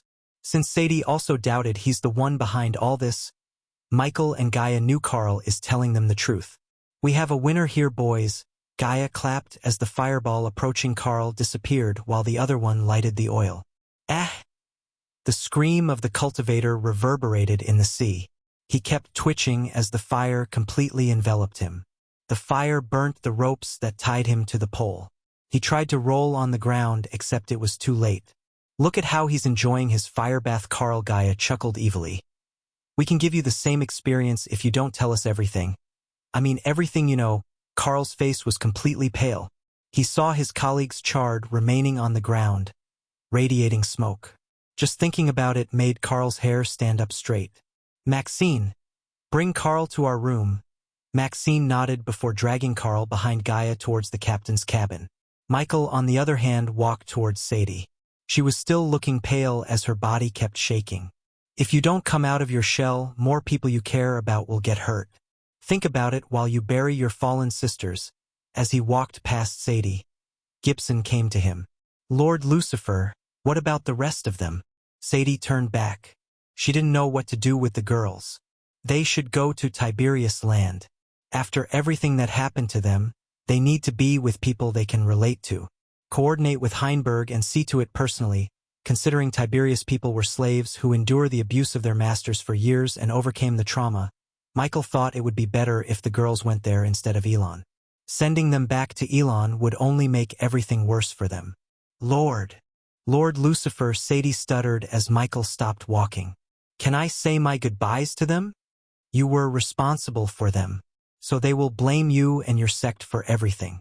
You can watch the girls settling down from a distance." After speaking these words, Michael entered the captain's cabin.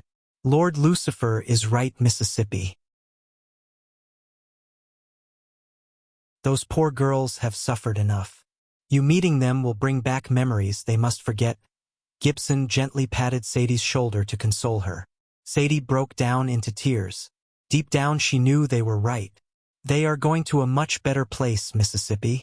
That place and the people living there will help them overcome their trauma. I wrote an elaborate sick gory torture scene, but I learned that it might get flagged as the novel is for the general audience. So I cut them down.